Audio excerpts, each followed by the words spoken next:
Hello, Voices of Wrestling Podcasting Network listeners. I am Jeff Hawkins, co-host of Shake Them Ropes, with a very special announcement. If it's been a while or you've never listened to us before, the original gang is back. Myself and Rob McCarran, back talking wrestling. We have no idea where this show's going to go, where we're going to keep any of the old bits or any of the old things in there. It's going to be a process. It's going to be a journey, and we'd like for you to come along with us. Only on Shake Them Ropes on the Voices of Wrestling Podcasting Network.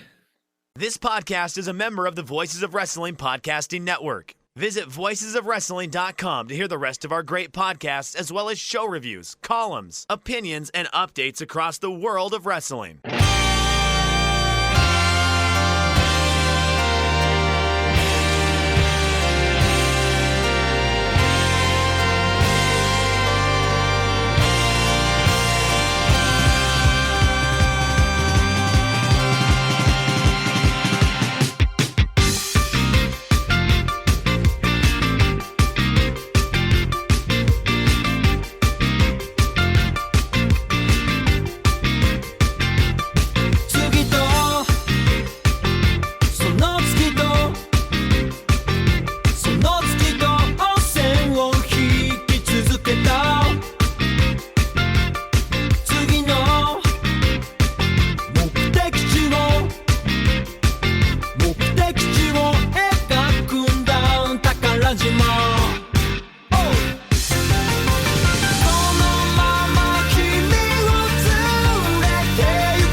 Welcome back, everyone, to Wrestling Omakase. It is episode number 291. Actually, let me do this over again because my mic was really low, I think. Okay, hold on one sec. First, because I just touched it. Welcome back, everyone, to Wrestling Omakase. It is episode number 291. And this week, I am pleased to be joined by a returning guest. It's John DK for another Double John episode. How you doing? Thanks for having me back. Yeah.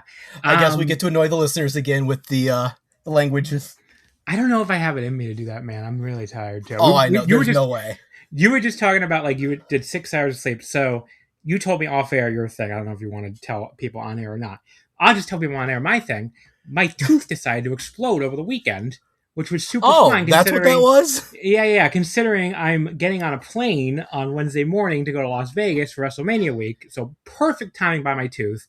I have to go get a fucking root canal tomorrow morning on Tuesday the 14th, and then I'm flying on Wednesday the 15th. So just perfect fucking timing there. But that's gonna be miserable. Yeah. I did not sleep well at all. So when you see if you're going to Vegas, you see me in Vegas. Just remember, I do a lot of suffering to make it there. I mean, I've had a root canal before. It's really not that bad after you get the actual root canal. Like, you know, it doesn't require like a long healing process or anything, but it's just annoying that I have to fucking do that the day before I'm taking a fucking 5-hour flight, you know? Oh, yeah. I won't be there. My trip got canceled last second. Oh, I forgot you were coming. Yeah, that was the original plan, but life. Yeah. Well, you said I don't know what you want to talk about on air, so it's up to you. No, I'll talk about it. Yeah, I accepted a job offer this morning, actually, with an arcade distribution company that I've been interviewing with for the last month now. So would you know which or can you say which company, or if you don't want? No, it's a smaller company though. They do the regional distribution for about like 4 of the states. Oh, yeah. I mean, it's cool. I go to arcades a lot, so I mean, I play a lot of music, rhythm games and stuff. No, I don't get the cool, fun rhythm game Japan stuff. No, it's not round one. Yeah. No, it's like one of those like internal distribution companies you've never heard of. Got it. Yeah, they just opened a new round one pretty close to me. I was looking up, there's a round one in Vegas, so I'm like, if I don't want to gamble that much, I can always go there. Yeah, the closest round one for us is about 40 minutes. Yeah, that's probably the closest one to me, too, because the closest one right now is in Long Island, but there's one really close to where my dad lives in Jersey now. They just opened, so I can go there when I visit him. And they're apparently opening one in this dead mall in Queens that will be much closer to me. So they're just expanding nonstop round one. I guess it's good business.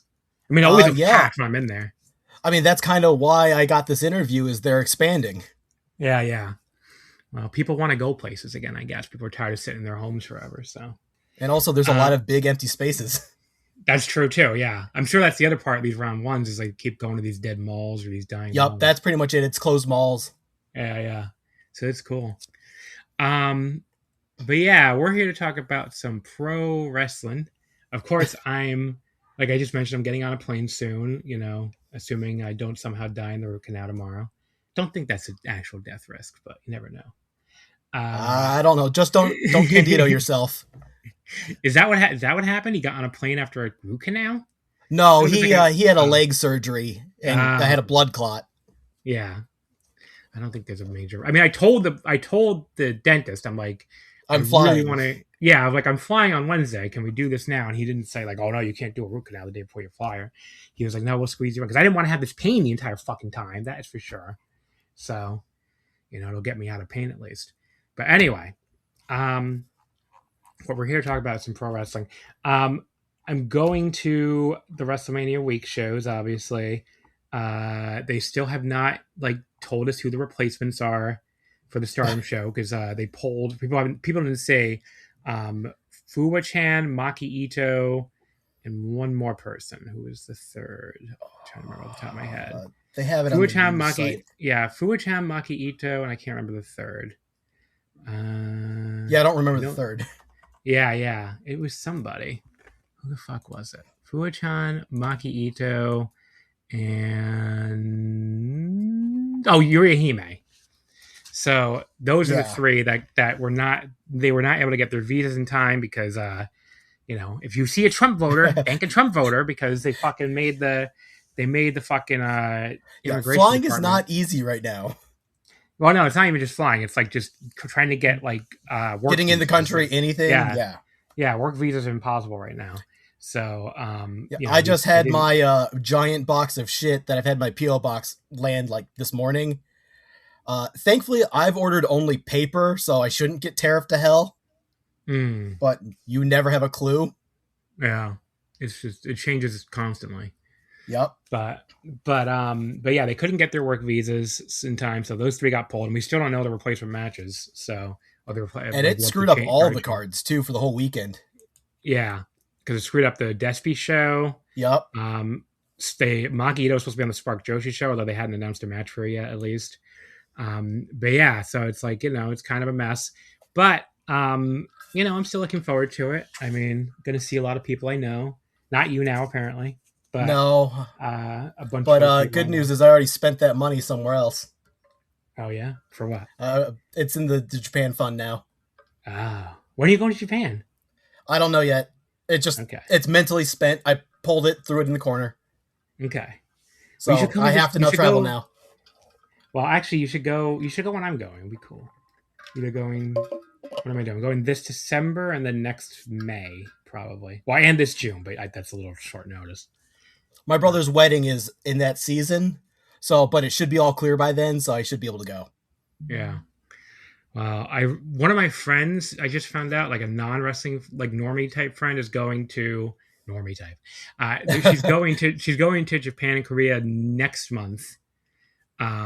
Which is like literally the start of the month during Golden Week. And I was like, oh, please tell me how it is because I'm probably going for Golden Week next year. So I'm just You've never done a Golden Week trip, right? I had never done Golden Week. No, Velky did it last year. So I've talked to him about it on the podcast, but yeah, I've done, let me think, I'll give my trips.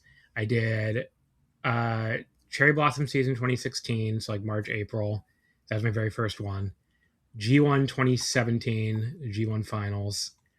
Plus DDT Peter Pan, so like till August basically. Best of Super Junior Final Dominion 2019, so late May, early June. End of December 2023, end of January 2024, so Wrestle Kingdom. Cherry Blossom season 2025, so did that twice, and then did Wrestle Kingdom season again this past December, January.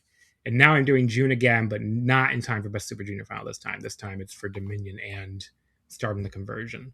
So yeah, I've done a bunch of different trips, but now some of them the same ones twice. I've always wanted to do fall, but like I don't even have any plans to do it anytime soon because I'm doing June, December, and then next year May for the for Golden Week. assuming because I get to go to All Star Grand Queendom probably unless they Mhm. move it or something, and get to go to Wrestling Dontaku, which besides the shows, like that's for people who don't know, the whole reason why they run Kyushu during that time of year is because there's a giant festival in Fukuoka. So like you get to go to this big Golden Week festival and also go to the wrestling shows. So, and I've never been to Kyushu, so that's like something I'm saving for next year. I've never been west of I guess I've never been west of Kobe. I guess that's the furthest west of like the Kansai trio. So I've never been like Hiroshima or like anything out that way. And the furthest east I've been is Sendai. So there's plenty of Japan I haven't seen. Oh, you've made it all the way to Sendai? Yeah, that's the first. I went there 2025 spring trip. We did like one. I can't remember. We did 1 or 2 nights in Sendai City. I think 1 night in Sendai, and then we went up to an onsen in the mountains nearby. That was awesome. So, which we're doing something similar on this June trip. We're going to an onsen, but in Gifu, or I think the actual town is Gero. It's like supposed to be one of the most popular onsens. So, very excited for that. I love the onsen towns. But yeah, that'll be like the Kyushu thing will be. I mean, that'll my big goal for that will be obviously go to Fukuoka, go to Dontaku in the festivals, but then also go to Beppu, not Bipu, Joe Lanza, Beppu, Beppu. I know he does that as a bet, but anyway, go to Beppu, which is a famous hot spring town, not just a meme name for a wrestling show, and then also go to Nagasaki, which is like one of the most like stunning Japanese towns and cities and pictures because it's like built over like this. I don't know, it just looks nothing like any other Japanese city basically. So it's one I've always wanted to go to. But then it's not like I've still never gone to Shikoku or Hokkaido. And it's just one fucking country. Like there's just so much to see in this country. The problem is I always just want to go back to the same things that I love. I mean, there's a reason everyone goes to Tokyo and Osaka. Yeah. Yeah, I love Kobe too, and I love Shizuoka, which is very obscure, but I end up going there almost every time. So yeah, I've always wanted to go to Hokkaido just because it's so gorgeous up there. Yeah, and I come from snow country, so yeah. I really want to go to Shikoku because it's like, what is over there? I watched this great YouTube video explaining why Shikoku is the way it is, like geographically. But it's like so cut off because it's basically like it's this big mountain range running straight through the island, and it basically makes it impossible to go from one end of the island to the other. You basically have to go around the mountains, basically, and it's why it's very difficult to build like big cities there. Like it's basically why, like obviously Hokkaido's much further from everything than Shikoku is. Shikoku's right across the fucking bridge from from Kansai on the one side, so you'd think it'd be more developed than it is. But like, besides the fact that like half the island is basically unreachable from the other half without going all the way around because of this mountain range, like there's other stuff too that it affects. Like basically, parts of it are the parts of it that are really flat. I think don't have like a good climate or something. I'm trying to remember how he explained it. He explained it really well. You just go watch the YouTube video. But yeah, that whole region, it basically except for where the big cities are. Like anything on the north side, they're not that big. Yeah, anything on the north side of the country, that's like closer to Korea, all those waters are like super dangerous. Yeah, everything on the southern islands around Shikoku is also really dangerous rapids. The other problem, you get Osaka and you get Tokyo. Well, it's okay, like the safe areas. The other issue too is so they built this bridge from Shikoku to Osaka, right? Thinking that would mean people could come into Shikoku, and it really just meant people went out of Shikoku much faster. Yup. And like they just went straight to Osaka, to either for jobs or for trying to think what else. Yeah, there's a Japanese YouTuber I follow, Ika-chan. She does really good, like really obscure travel video stuff all over Tokyo or all over Japan. All in Japanese, but really, really gorgeous like spots. Yeah. Well, so Shikoku does look beautiful, like the really like hard to reach spots of it too. But yeah, it's very interesting, and I definitely want to go there someday. But it's just hard to justify. Although it has one of the last remaining overnight trains, which as a kind of a train nerd, that's another thing I really want to do. So, but yeah, because most of the overnight trains are dead now. At least most of the regular ones. I think it's the only remaining like year-round overnight train is the one between Tokyo and God, what the fuck is the name of that city? And it's the one on the edge of Shikoku that New Japan always goes to. Oh, I'm awful with the regional maybe stuff. maybe Matsumoto. Let me just put in because I'm curious now. I mean, nobody cares, but Shikoku big cities. Matsuyama. That's what I'm thinking of. Matsuyama, I think. It's either Matsuyama or Takamatsu, but I think it's Matsuyama. So, anyway. That's your Japanese geography talk. I don't know how we got on that. We were talking about Japanese trips and stuff. Yeah. So, Vegas is 2 days away for me. Hopefully, I don't get fucking, hopefully the tooth is fine or whatever. The funny thing is, now that I'm doing this tomorrow, it hurts way less today. It's like it knows. It knows it's getting fixed tomorrow, so now it's not bothering me like it was all weekend, but whatever. But yeah, so for people who are going to Vegas, I will give you my path of glory in case you want to come, say hi, buy me a drink, which people have said they're going to do, but just in case you want to do that too, in appreciation for all the hours of free audio I give you, which by the way, you're welcome. The many, many, many hours of free audio I give you. But yeah, in case you want to, just do whatever. I think friend of the show, Chris, who's been on before for the match of the year poll one, I think was the episode he was on. He's going to save me a seat at Pandemonium because we both have second row, so that'll be nice. And I'm probably gonna get there late because it's basically my plane takes off 11:30 a.m. On Wednesday Eastern time. It's supposed to land about 2:00 Pacific time. And then I have like an hour to get to Gold Coast, check in, and then get to Pandemonium because Pandemonium starts at 3. So I'll probably be a little late. I'm guessing, even if the flight is perfectly on time and everything, I'm guessing I'll probably get there more like 3:30. But, you never know, I guess. Depends because I was dealing with all like the work transition stuff and I knew a bunch of this flight stuff was happening, I had to wait until the end of my flights.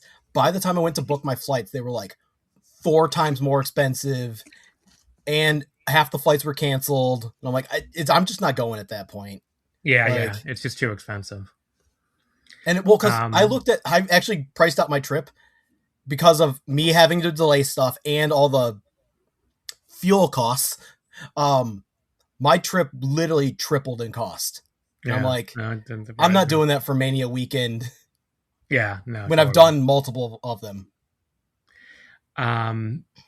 But yeah, so my schedule is, like I said, Pandemonium Wednesday at 3, Dragon Gate Wednesday at 8. Then Thursday I have Tokyo Joshi at 11 a.m. at the Pearl Theater. Then a big gap. I'm going to go have a very nice dinner at the Wynn at the very fancy Chinese restaurant there that Nicole and I love, which she's coming with me on this trip, but she's only going to a couple of shows. But yeah, we're going to Tokyo Joshi at 11, and then West Coast Pro at 7 p.m. and Marvelous at 10:30. So that'll be cool. That back to back. Don't have to move either because they're both at the Bazaar Bar.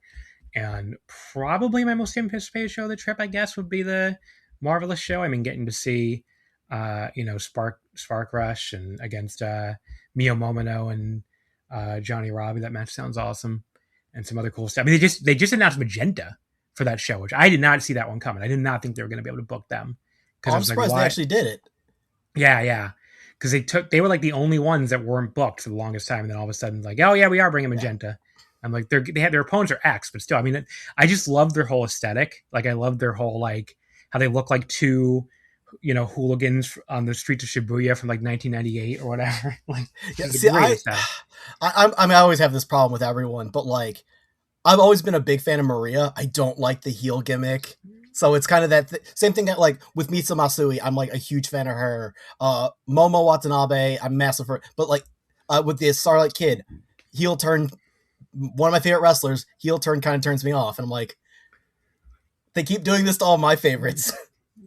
See, I like Maria as a heel, but I get it. I mean, they're not great at the actual like interference cheating stuff. Yeah. but like the aesthetic I think is great. So. I think the thing for they me make is they make really good Mean Girls too. So. Yeah, they do. Also for me, the big thing is like it's not that they're good or bad at it. It's I'm comparing it to what I thought was better. Yeah. And like, I mean, I was watching Maria. I literally watched Maria's debut in her pink, swimsuit against Tsukasa Fujimoto. So. Mm-hmm. But yeah, I'm just happy they're coming. So we'll see who they face. But yeah, I'm just happy. I did not expect that, so I'm very happy.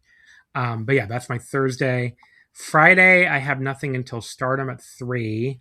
Then I have Joey Janela's Spring Break, unfortunately, at 7. That's gonna be fun. I let myself get talked into that one. I don't know why. I mean, it's cool to see Hayabusa, but he's facing like Atticus Kogar. So. Yeah, that I've seen him before, or I've seen Atticus before in person. I don't get it. I don't get most really of the GCW guys. I'm not a GCW person, obviously. So yeah, every single time I've gone to GCW is for guests. Yeah, I went to one show in Brooklyn because Homicide was. I mean, not because Homicide, because Minoru Suzuki was there facing Homicide, and that match kicked ass. But like, it definitely make me want to be like, I have to go to every GCW show now. So I just realized I'm wearing a Masashi Takeda shirt that I got from him at a GCW show. So that's cool. But yeah, I'm going to Spring Break. I don't have a ticket for Juggalo Championship Wrestling, but I'm thinking of going to it because it looks so fucking absurd. But yeah, so I'm definitely going to Spring Break. It's more like, am I still going to be awake enough to do the Juggalo show? We'll see. Because that show's at midnight on Friday. But yeah, Saturday, I'm not going to any wrestling shows, but again, my friend talked me into going to the Mania watch party at the Cosmopolitan that like the Figure 4 convention is hosting, which I'm not going to stay for the whole fucking show because I don't care. But I will probably... Nicole's trying to tell me something. I don't know what it is. I forgot the chicken rings. Oh, I'm sorry, sweetie. She forgot the chicken rings. Okay. Here's your Nicole run-in for the episode. Nicole has the best run-ins. She does. She's like just running in to tell me she forgot to order chicken rings. But yeah, so I'm going to that Mania watch party, whatever. It'd be cool to meet Dave Meltzer, I mean, I don't mind that, but like, I'm sure he's gonna be very busy watching WrestleMania, taking his notes on it or whatever. But yeah, I probably won't stay for the whole show. And then Sunday I have Spark Joshi at noon, which like is quietly one of my most anticipated shows of the weekend.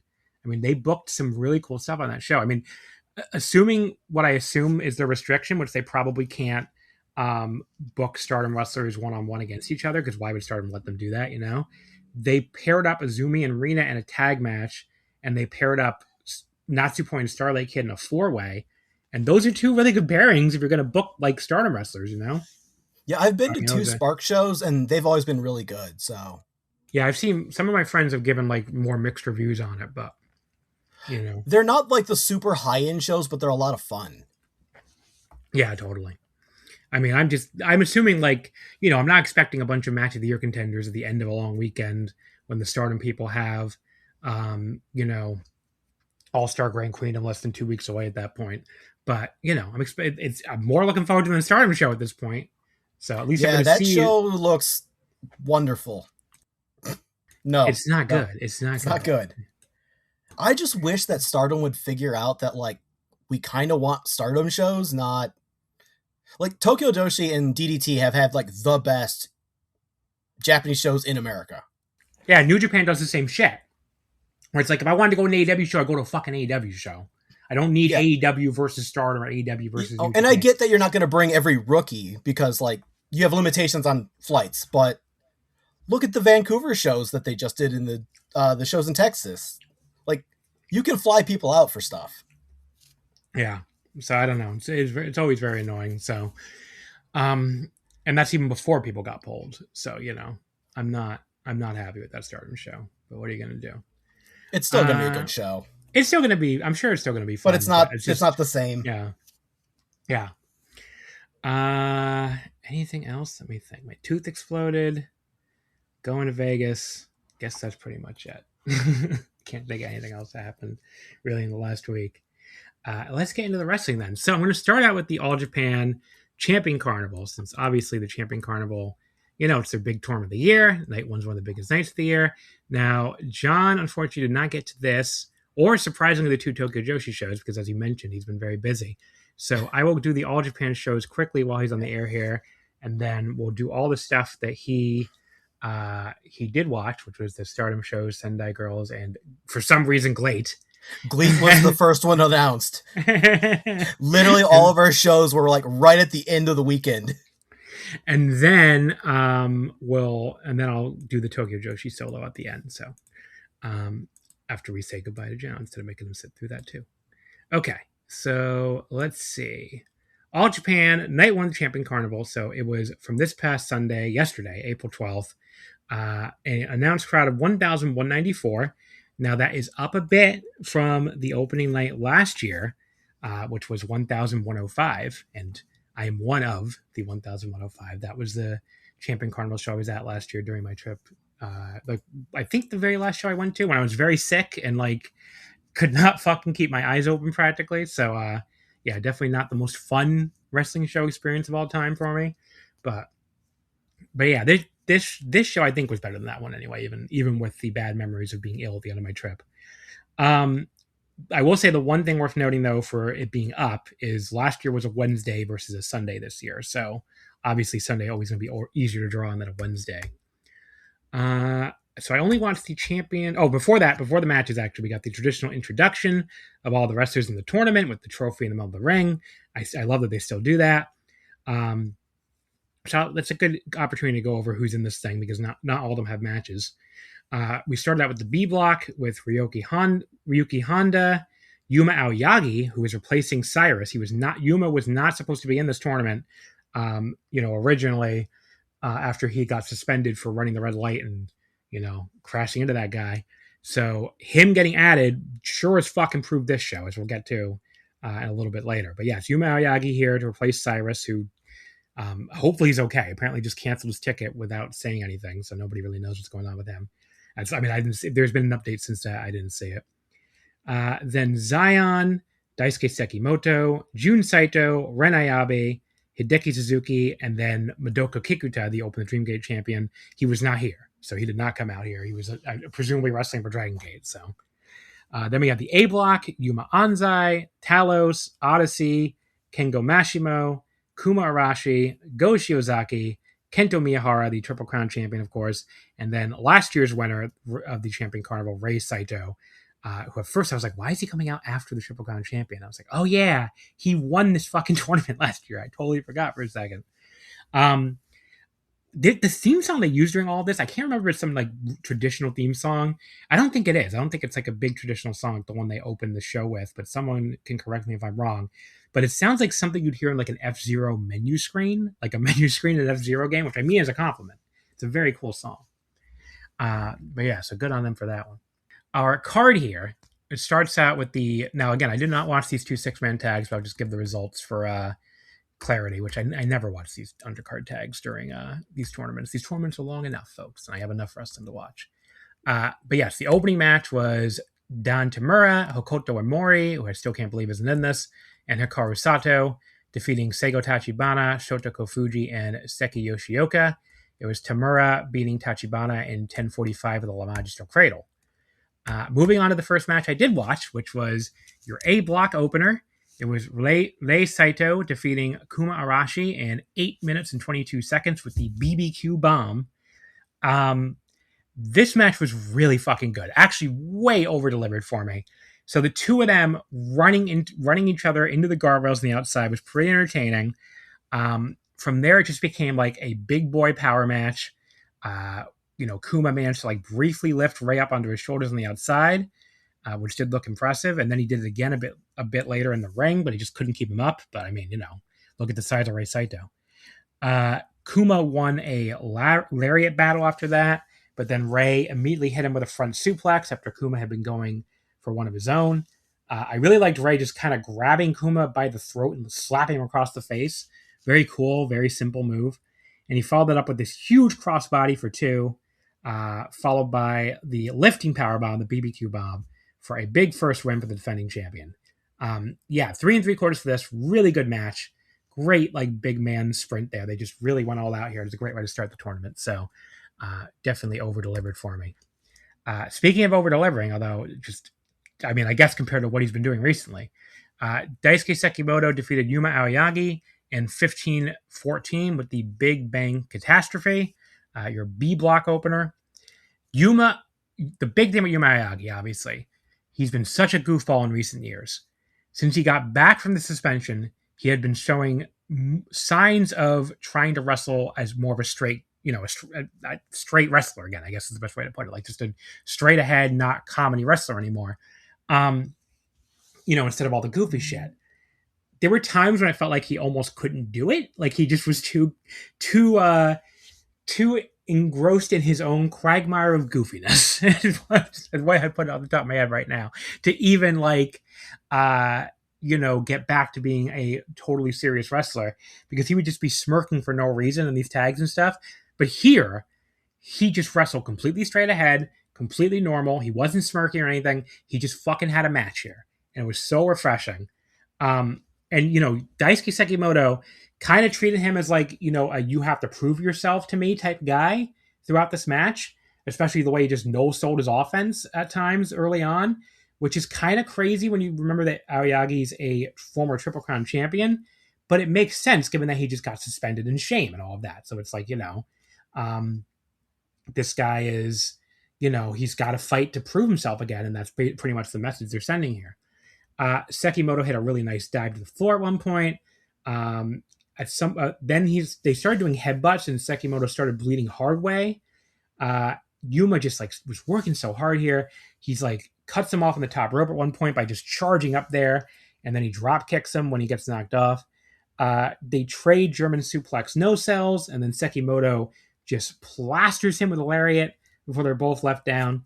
They traded flash cradle near falls. That all looked great. And then Yuma ducked another Sekimoto lariat. He ran him over with his own lariat for a 2 count. Then got a German suplex over, another near fall. He hit a fisherman's buster, but Sekimoto kicked out again. Yuma went for it again, but Sekimoto blocked it. He had a big wheelbarrow German, then another lariat that Yuma took right on his neck. Like he bumped right on his neck for it. That looked sick as hell. He kicked out of it though. And then Sekimoto hits the fireman's carry drop, basically an attitude adjustment, the Big Bang Catastrophe, and that gets the pin. This fucking ruled. There were two main takeaways from this, or 3 really. One of them is maybe Yuma Aoyagi's back, and if so, that'd be huge for this fucking Champion Carnival. I mean, talk about an upgrade. If you go from Cyrus, who obviously would have been pretty bad, to Yuma Aoyagi actually trying, that would be a humongous upgrade for this tournament.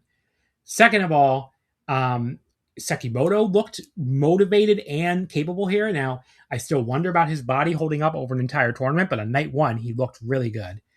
And maybe the biggest takeaway, or at least for me personally, is I finally, of all the promotions I talk about on this show, that I watch regularly, like 11 or 12 of them, All Japan was the only one that I did not have with a single 4-star plus match in 2026 yet.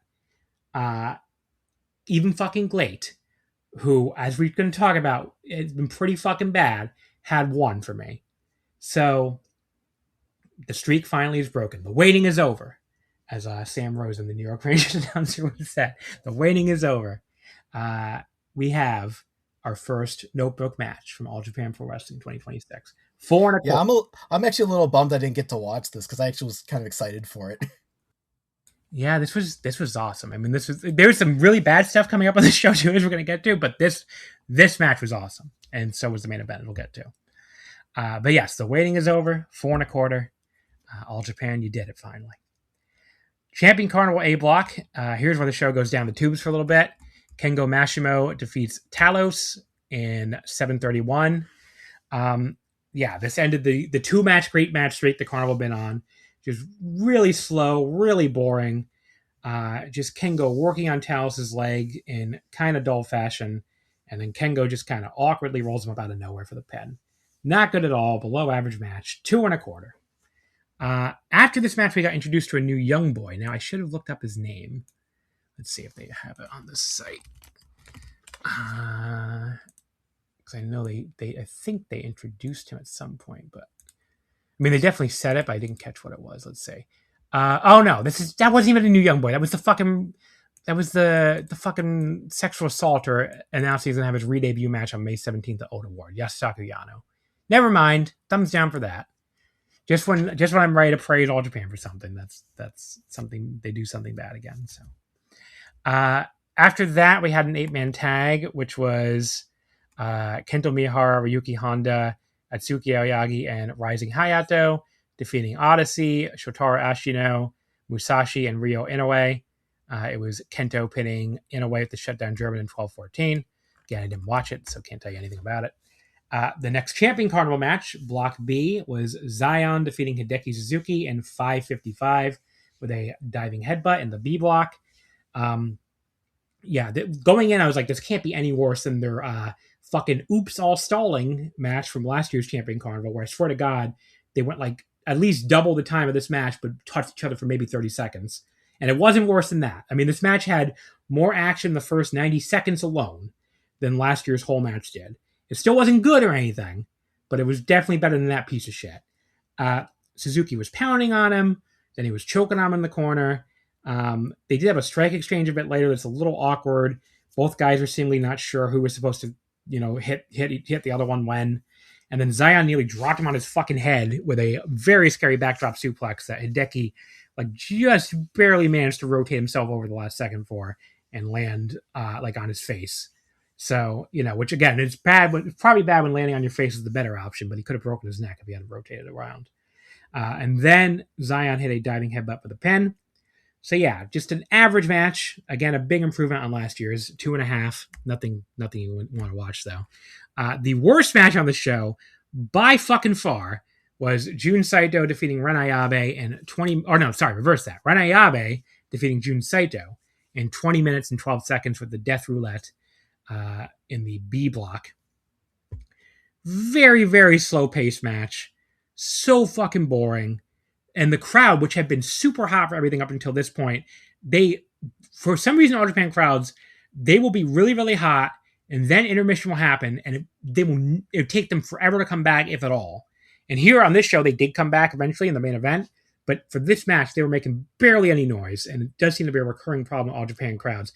I mean, it happens with a lot of promotions in general, but I've just noticed All Japan is very consistent and very severe when it comes to intermissions really killing their Korakuen crowds, especially. But I mean, Old Award too, I've seen it, so I don't know. At one point, June goes to lift Ren for a backdrop suplex, and he just falls flat on his ass. And they just immediately repeat the spot, which is like, okay, this is amateur hour shit. Like, both of you should at least know you should not just repeat the spot like that. Like, that looked really, really, really bad. Ayabe finally put me out of his misery with, I guess, the Death Roulette, his version of the Raging Fire. This fucking sucked. 1 star. Really bad. But thankfully, what didn't suck was the main event, which was Go Shiozaki, defeating Yuma Anzai in 23 minutes and 49 seconds with the powerful lariat. I love moves like that. Not just a lariat, a powerful lariat. That is the Champion Carnival A block. So Go targeted Yuma's legs early. He was ramming them into the quarter post in a spot that looked pretty nasty. Like, he basically got a full running start. He picked him up and held his legs up forward and just ran them into the post. It looked pretty nasty.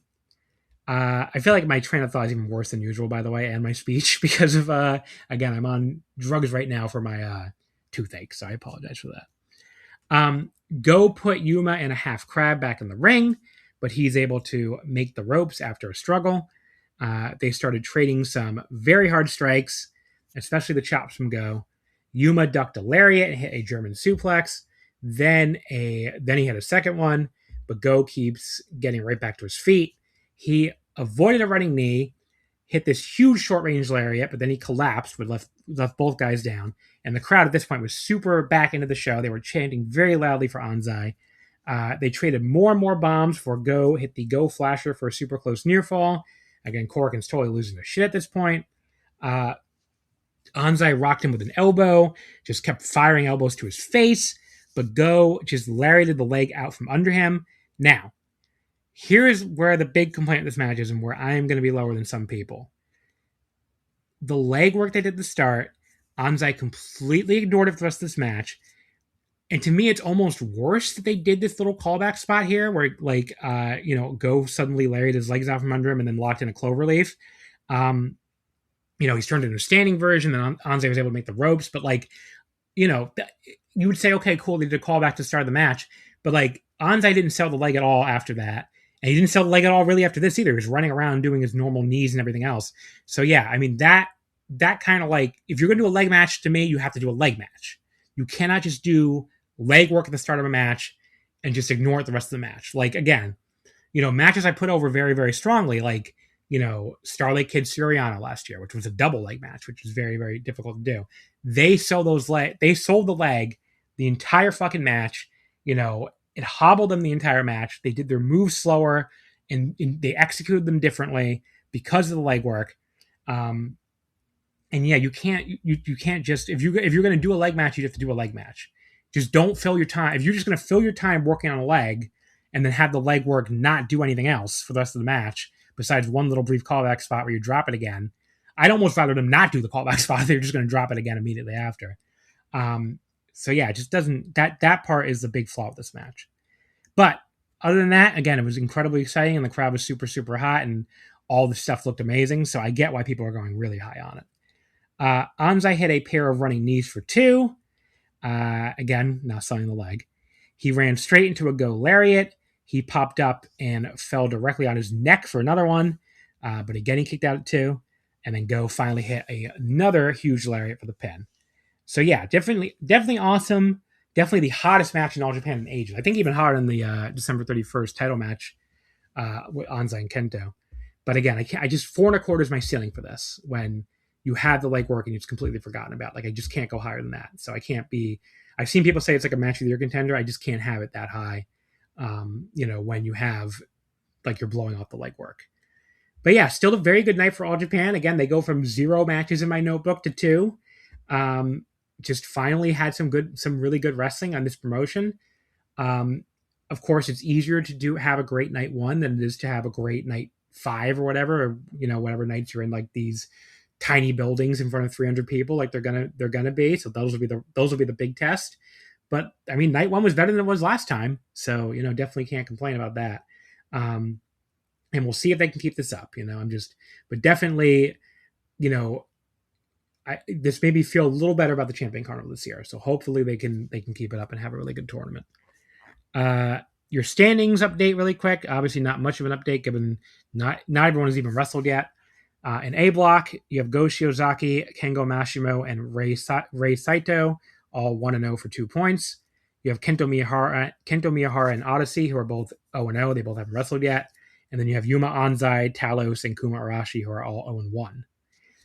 B block, Ren Ayabe, Zion, and Daisuke Sekimoto off to the hot start with all 1-0 for 2 points. Madoka Kikuta and Ryuki Honda are your 2 that haven't wrestled yet. And then Yuma Aoyagi, Hideki Suzuki, and Jun Saito all started off 0-1. And what's coming up in the Champion Carnival, there's 2 shows in the next week before we come back on the air with you to talk about them. So the next one will be this Saturday, April 18th.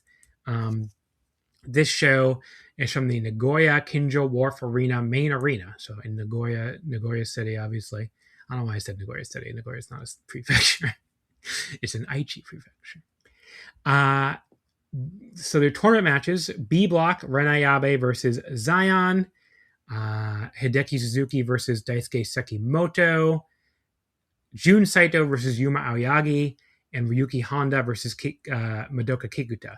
So all 8 wrestlers in B block in action, including Kikuta and Honda having their first match against each other. It'll be interesting to see, like, what Kikuta is allowed to do in this tournament as Dream Gate champion. Like, is he allowed to do a lot of jobs? Is he allowed to do any jobs? It'd be very interesting. Your A block matches: Rei Saito versus Odyssey. Then we have Kento Miyahara in his first A block match against Go Shiozaki, rematch of the Triple Crown match from last year. And I believe that's it, actually. I think it's only those 2. Yep, only those 2 tournament matches. So half the block is off for the night 2. Night 3 is this coming Sunday from Osaka in the Umeda Sky Building, Stella Hall. Your tournament matches here. In the A block, Kuma Arashi versus Odyssey. And then Go Shiozaki versus Talos. And Kento Miyahara versus Yuma Anzai, the big rematch from December 31st at the Yoyogi show. So that should be really cool.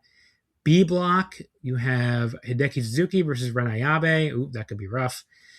Jun Saito versus Madoka Kikuta. That's interesting, I guess, although that also could be rough, honestly, depending on which Kikuta shows up.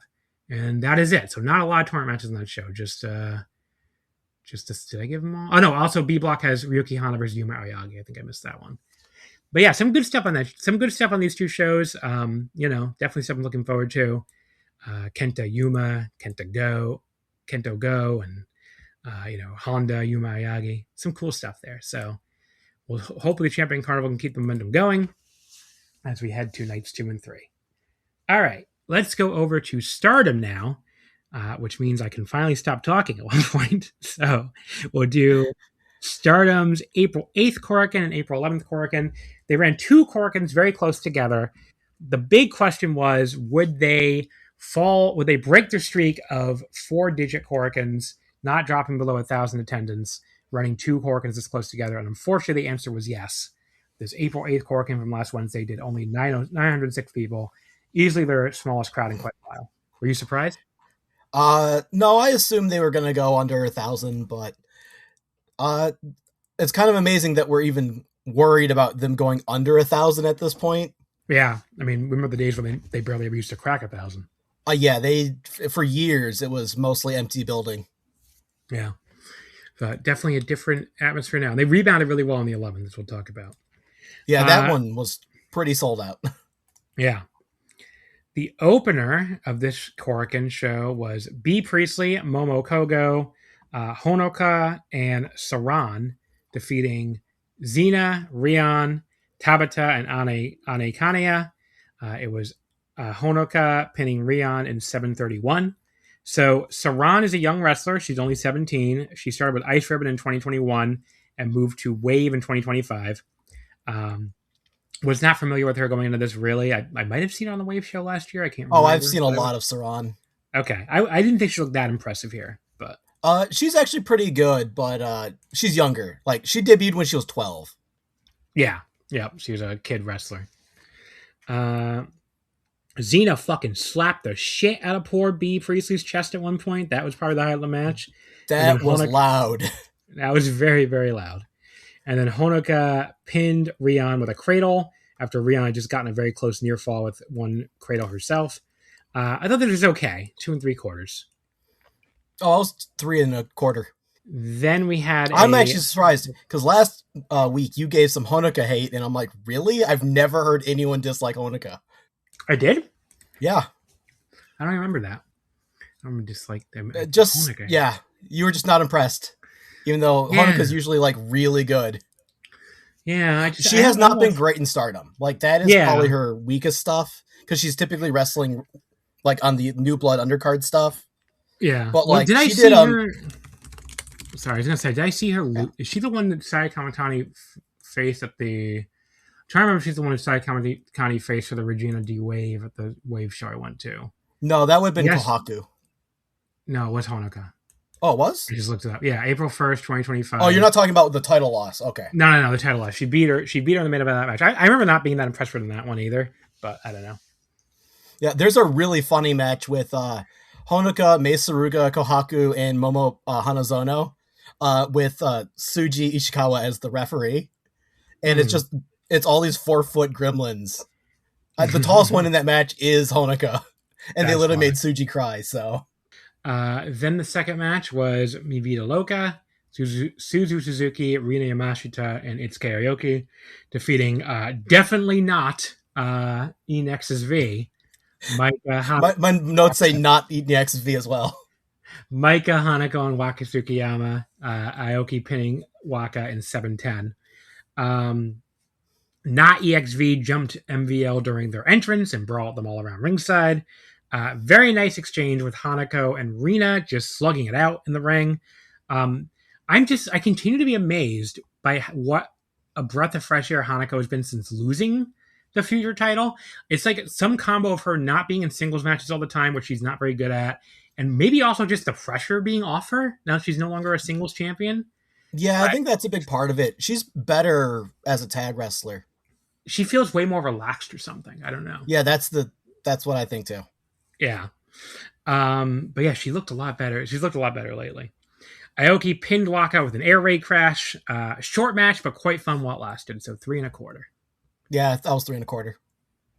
Then we had they also announced the hardcore match for All-Star Grand Queendom. Right, which is that was a tag match that was already booked. Right, it was yeah, but now it's a hardcore match officially. Yeah. And so Suzu and Yamashita against Mike and Hanako. So there you go. 5-on-2 handicap match was next, which was Hina, Lady C, Tomoka Inaba, Rana Yagami, and Kyoko Kotatsu defeating Anekon, Shuri, and Saki Kashima. It was Hina pinning Saki Kashima in 8 minutes and 1 second. I liked Kyoko's robe. Very, very pretty, like pink and white, like sheer robe. I believe that's new. Very pretty. It's newish. Cool that Anekon came out to Saki's theme instead of Shuri's. That was a cool little touch. And then Nanae Takahashi came out to be in Anekon's corner. It's like, wow. Did not expect that one.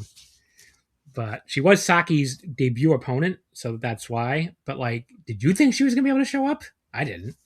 I'm not surprised she showed up, but I was not going to guess she was. Then we had the announcers just, like... the announcers were, like, just amazed at Saki actually asking Shuri for the tag. Like, you could even... I'm not even sure exactly what they said, but you could tell they were clearly fucking like, whoa, like, Saki wants the tag. But she just wanted to try to pin Hina and then immediately tag out when it didn't work. That was funny. But the other 5 God's Eye members, like, stopped her and all beat her up, though. And then Nanae came in and, like, slapped all the God's Eye members while Shuri was keeping Barb distracted for what felt like years. That was funny. And then Hina missed the Mad Splash, so Saki went for her cradle, but Hina easily reversed and used the Gato clutch for the pin. 3 stars. This was fine, but definitely funny. Definitely amusing. And Nanae showing up made it, like, even more interesting. I was like, wow, I did not expect that. Yeah, this was more of just callbacks to a bunch of people Saki's close to. On the last Samurai TV Kira Star episode, they did a whole thing where they took all of her shortest matches, and each of the God's Eye members drew straws, and they all had the match times to say their goodbyes to her. So they've been doing a bunch of this stuff in other places. Now, Ami had her arm in a sling in the post-match. She got injured during the house show loop, I guess, the prior weekend. Osaka and I forgot what the other town was. She said she got hurt, and it's just like a minor thing, I think. Yeah, so I was about to say, I saw her on Twitter say she was telling people it's not that big a deal. It's just, she should be back in weeks, not months, I think is how she put it. So, we'll see if she makes I assume she wants to make Yokohama Arena. I guess we'll see if she does. Even though she's not, like, booked anything. I'm sure she's going to be in the Battle Royal or something because they haven't announced her or anything. Then we had the Rookie of Stardom 2026 Round 2. The Round 1 matches, by the way, were during the house shows the prior weekend. Emma Maishima defeated Yuria Hime in 13 minutes and 5 seconds. Like, pretty much everything involving Yuria, I thought this was fine. Not much more than that, though. Emma was definitely the more impressive performer here for me. I liked her fire popping up off a drop kick when she was, like, no-selling off of that. That looked really good. And I guess the problem I have with Yuria is she has that kind of, like, Wakane Uehara disease from Tokyo Joshi, where she, like, constantly looks bored or uninterested in the ring. Like, nothing she's doing to me looks like she's, in a fight or in a struggle or, like, fired up. She's kind of like, I'm here, I'm pretty. Like, just kind of the whole vibe. I mean, I get that's kind of her character, but it's not very interesting. But yeah, Emma pulled off a bit of an upset here with a cradle, which I was pretty happy about, even though I wouldn't rank her as one of my favorites in this class, but I like her a lot more than Yuria. So 3 stars. It was fine. Yeah, I was 2.5 on it. I just thought it was fine.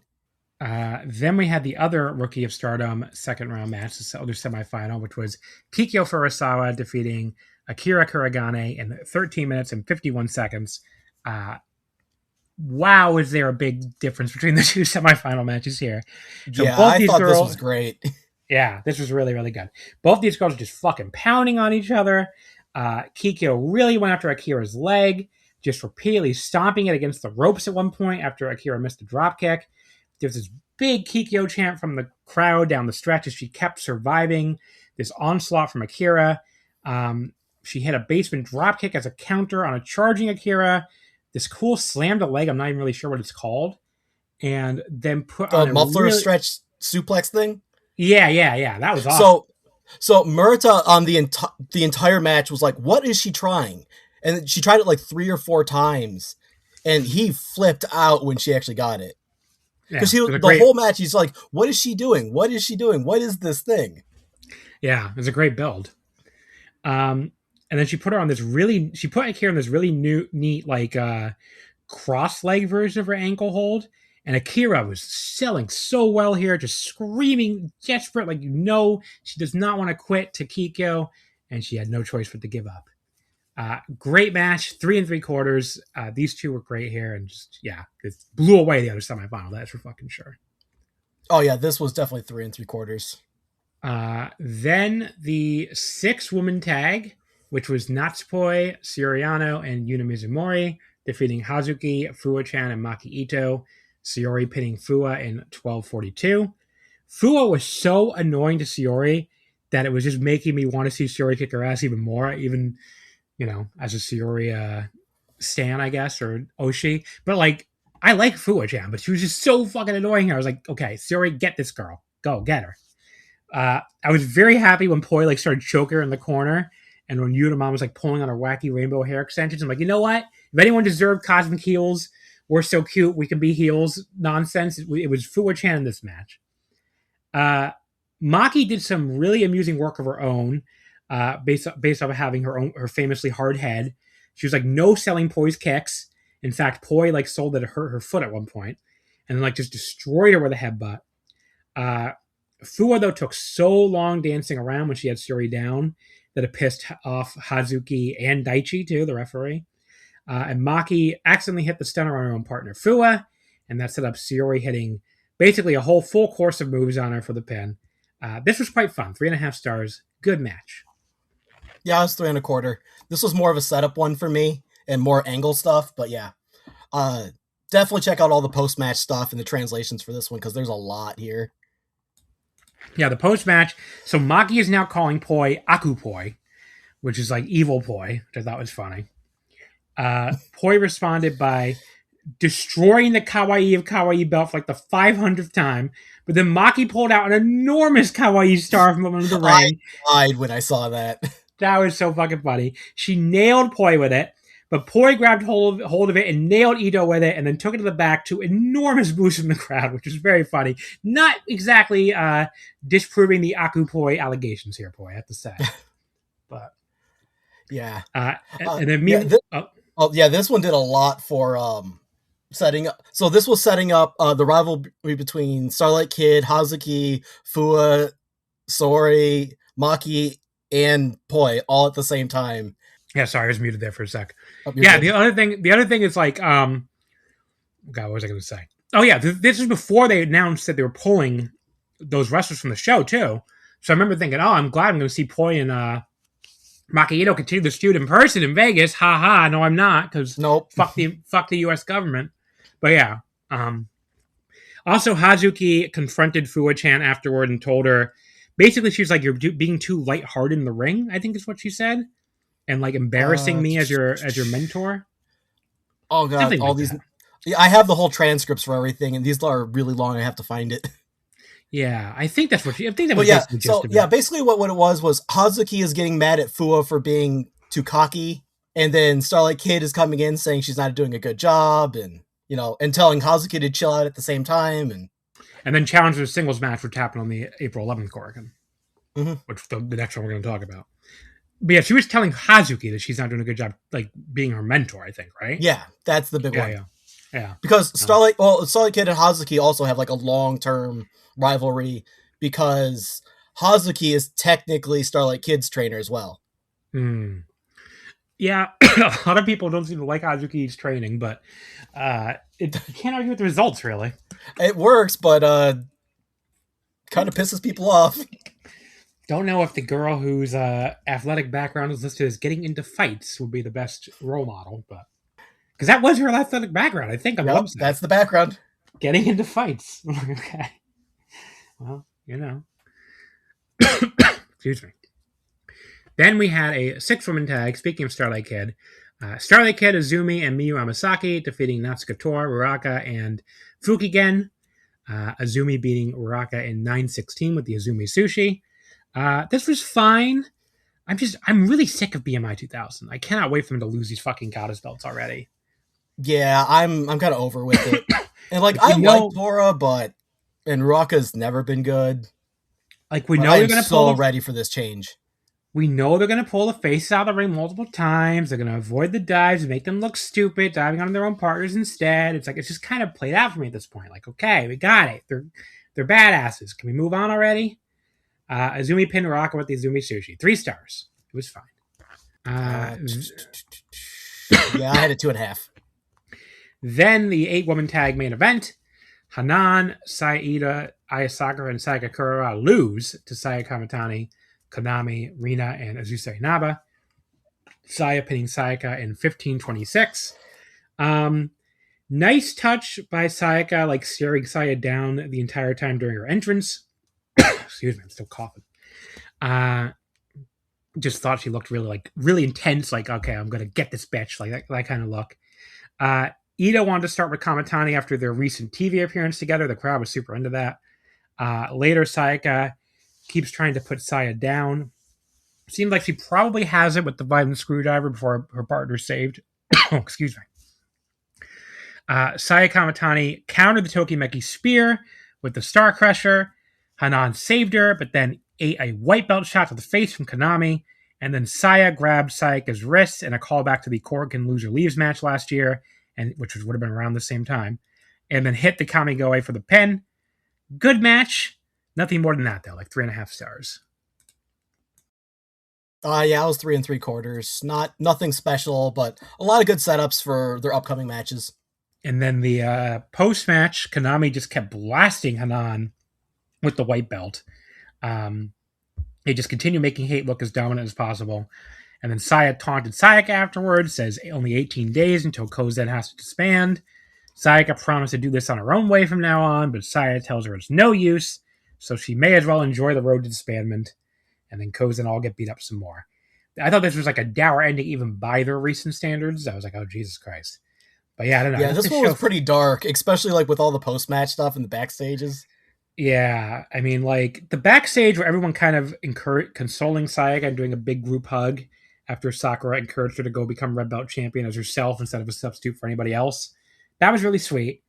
But, even then, it's like, I hope this is leading. Like, at this point, I kind of feel like Sayaka has to win now. Yeah, I keep going back and... I know some people have been pretty down on this one because they're not super deep into it. I've been pretty deep into the lore on this one, and I'm getting back and forth quite a bit. Yeah, I just feel like this is... they got to move on from this Hate wins everything thing, so yeah. I don't know. I guess we'll see. Well, the big one, too, is like on all the post-match stuff, every single of the Cosmic Angels are talking about like their time they were selfish, and it feels like they're either building Cosmic Angels to be a big deal or they're going to kill it, and I don't know now. Yeah, I don't know. It just feels like she kind of has to win. I mean, it feels like if she loses, it's going to be like another bad ending, really. I mean, skipping ahead to the next show, but like she feels like a unit leader for the first time the show after this, and I'm like, oh. So they're getting me into the really deep narrative stuff now. Yeah, so that goes to the next Korakuen. But yeah, this Korakuen I thought was nothing that special, really. It was pretty good. I mean, there was still good stuff on it, but there's really nothing you got to go out of your way to watch. Yeah, maybe that. Well, no. The Akira Kikyo match, definitely check out. Akira Kikyo. I'm sorry, Akira Kikyo. Yeah. This one, like this should not have been a Korakuen, but where else are they going to run these shows at this point? Yeah, totally. Because like they're too big. This show was too small for Korakuen, but like they're way too big for everything else now. Yeah, would have done like what? Like this is too big it's too big a show for a Shinjuku face. So. I mean, it was a 900, like on a bad time and a bad day. Yeah. The day before another big show. Like Shinjuku face is, packed. Yeah, they're not going to run Shinjuku face anymore. They can't fit Shinjuku face, and Shinjuku's going away. Yeah, and it's going away too, yeah. The next show was the Korakuen on April 11th. So that was this past Saturday.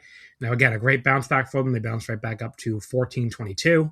So not like a super no vacancy with people hanging from the rafters, but still an almost sold out crowd. Still pretty packed. That's pretty close to actual attendance. Yeah, like 1,500. Yeah, it's like the about real.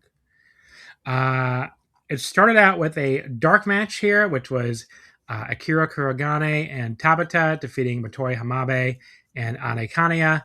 It was Tabata pinning Motoi and 11:42. Fun little dark match. A little sloppy at times, maybe, but you can forgive it when it's the rookies working with Tabata. I may be extra forgiving because I love Ane and Motoi a lot. Like those are my rookies. Ane and Motoi as a team are great. I know they should just be a tag team. They're so good with everything they do together, though. You have the cute one and the spunky one. It's like perfect. It's like that's every Joshi tag team. The cute one and the spunky one. Every great Joshi tag team is a cute one and the spunky one. So like you already got it right there. Yeah. And like the only problems I have with this match is like it wasn't special, but it was really good as like a fun rookie. And Tabata is just like she's hit her ceiling and she's not gonna improve anymore. But yeah, I mean, I went 3 stars on it, but Motoi missed the other Korakuens. It was thank God she came right back here because I'm so tired of her missing time. She's so good and she misses so much time. Yeah, she missed the last one because of like a sickness thing. Yeah, so I'm glad it wasn't like the knee acting up again. The opener of the main show was Starlight Kid beating Fuwa-chan in 12:50 with a moonsault. SLK went right after Fuwa's leg off the bat. That has to be the first time she's ever had to do a leg selling match. I can't remember Fuwa ever doing leg selling, but guess what? She was pretty damn good at it immediately, like she is everything else in pro wrestling so far. Yeah, Fuwa was really good in this. You can argue she kind of forgot about it after the first few minutes, but she did pound on it after hitting a dive off the top, and she remembered it more than Yuma Anzai did. And I was shocked because, and she was doing the early high speed opening, and I'm like, I've never seen Fuwa do that much of a sequence all at the same time. Yeah, like it was like way less leg work than the Anzai match. It's only went 12:50. I don't remember if I said that. Starlight Kid beat her in 12:50 with a moonsault. But yeah, like she sold the leg pretty well. Fuwa fucking dumped SOK on her head with a German at one point. And she followed up with a Shining Wizard for a 2 count. Starlight Kid got her in the Black Tiger, but Fuwa managed to desperately claw her way to the ropes. And Starlight Kid put her right the moonsault not long after that. 3 3/4, great opener. I'll never get over how good this YouTuber is. Like, how is she this good? It never like doesn't blow my mind. Yeah, I had this at 3 3/4 as well. Like, my only thing I can criticize it for is kind of in the earlier part of one of the matches, Fuwa got a little lost, but Starlight Kid kind of got her back on track real quick and kind of covered for it. And it was just like a small thing that you had to look for. But Fuwa did so many big spots here too. And like she's doing all the stuff with Hazuki and stuff on the outside. So it's not just she's doing the moves, she's getting the entertainment and the emotional side of things as well. Yeah, totally. And she's such a great presence. I mean, she has that charisma. What you expect because she's a YouTuber. I mean, yeah, she's a YouTuber. But like her move execution's really good. Like there's a thing I have here for like how that German suplex is like put it on a GIF highlight reel and it does not stand out at all. Tag team match next. Hina and Lady C beating Xena and Waka Tsukiyama. Hina pinning Waka in 9:31 with the Outlaw Clutch. It started out with Lady basically dunking on Waka for being short. Like she raised her hand way above her head and Waka could not reach it even while jumping. So Waka finally got mad and kicked her in the shins. That's how every short person deals with that, I guess. I love the shin kicks. Lady paid her back by catching her midair and turning it into a giant swing, despite Waka's very loud protests and her Waka voice. She spun her for 20. Yeah, hell of a swing. Xena and Hina hit each other very hard, and then Hina put Waka away a little bit after that with the Gato clutch. Pretty fun tag match here, 3 1/4. Show was off to a hell of a start at this point. Yeah, I had it at 3, a gentle 3. I really want Xena versus Lady and Hina now as singles. That one chop from Xena is probably the loudest. I mean, she's always loud, but like that was probably the loud one. And that had to suck so bad. I'm sure it did. I mean, it's, you know. Well, and Hina just like full, like, grits her teeth and presents herself for it and just instantly regrets it. If you want to hit, if you're a woman who wants to hit other women very hard, I mean, that's where you go, I guess, as you go to Joshi Wrestling. You got plenty of opportunities. Yeah, I mentioned on the last episode that she had some ring rust. That ring rust is gone now. Oh, yeah. Zena's really good. Xena's doing great now. It's very funny when the AEW fans accuse, the Stardom fans didn't like Thekla because they're anti-Ford. Like, no, Xena's not Japanese, but she's really good. I'm sorry, I didn't like Thekla back in Ice Ribbon that much. Yeah. Like, she's really good at what she does, but she doesn't click with me at all. They never shut up about how, the Stardom fans said that Thekla was bad and she was going to be bad in AEW with nobody. In fact, most of the Stardom fans I saw, at least, like, were saying, no, she'll probably be great in American wrestling. Yeah, no, that's kind of, this is my criticism of a lot of people. Like, it's not that they're bad, but like there is a style difference that matters. And Thekla was always more towards the cartoony American stuff. Yeah. She's great at your slop. Your Miraresu slop. That's what she's great at. And I'm happy for you that she's fitting in really well. But, over here, we like to watch women hit each other very hard. That's what we like to watch. So, I mean, I've also had the same criticism that Japanese wrestlers who would be better in America. And they're typically ones I don't like because I escaped that style for a reason. Yeah. 6-woman tag. Might as well just be as condescending as possible. Why not? I'm talking about myself here, but it's what people come to expect from this podcast. Suzu Suzuki, Rina Yamashita, Itsuki Aoki, defeating Maki Ito, Rion, and Hanako. Rina pinning Rion in 10-01 with the implant. Fun 6-woman tag here. Rion's attempts to club down the Amazoness Rina was a particular highlight for me. Crowd was very behind her, too. Rion got to make a little comeback, even managed to slam Yamashita.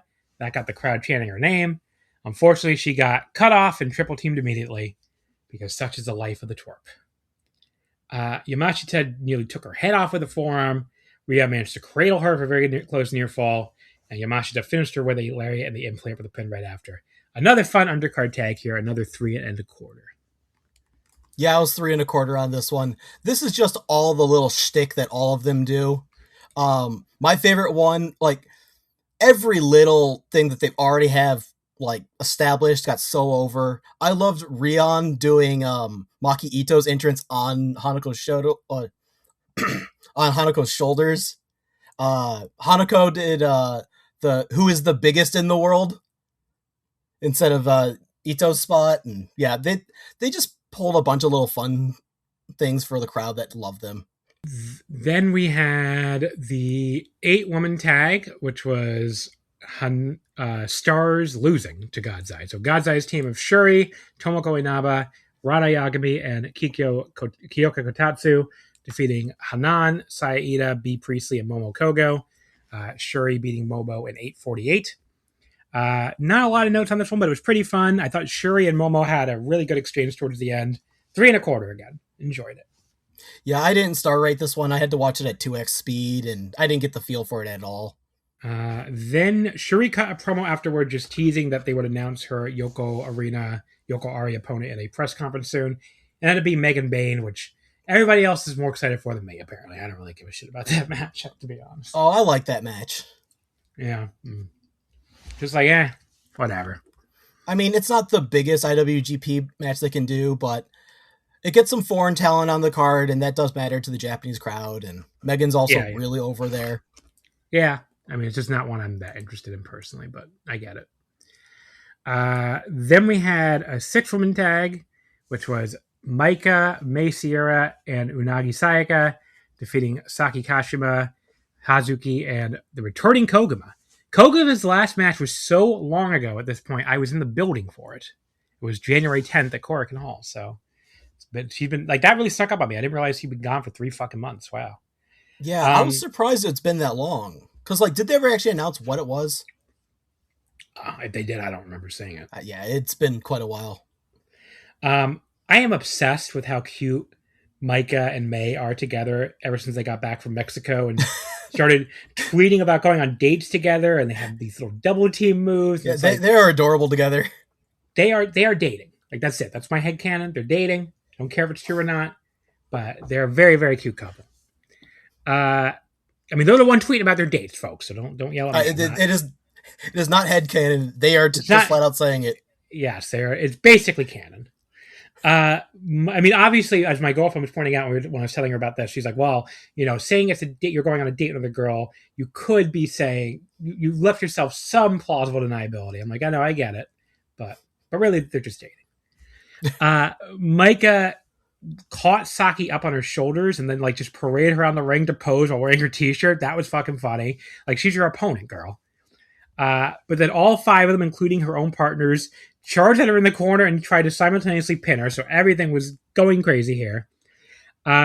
Saki went wild on everybody, though, until Sayaka stopped her by fake crying and then eye-poking her. That was fucking funny. Then it was rubber band time, but the eel lost hold of it too early. And boy, did Saki Kashima fucking hate that. She was still complaining about it after the match. I don't know if you still noticed that. She was like, half the post matches are mad about that. Yeah, she was still mad about it. It was so fucking funny. But they had to do it for a second time, but then snap back on Unagi. But yeah, Saki and Unagi end up in the crowd together. Unagi stretches it back in the oranges and does it a third time. But yeah, Micah finally just carried her all the way back to the ring, where Saki tried to cradle the eel after she got accidentally run over by her own partners, but Unagi cut back and pinned her instead. This is basically like a DDT match too. It kind of defies a rating, but it was funny. I enjoyed it.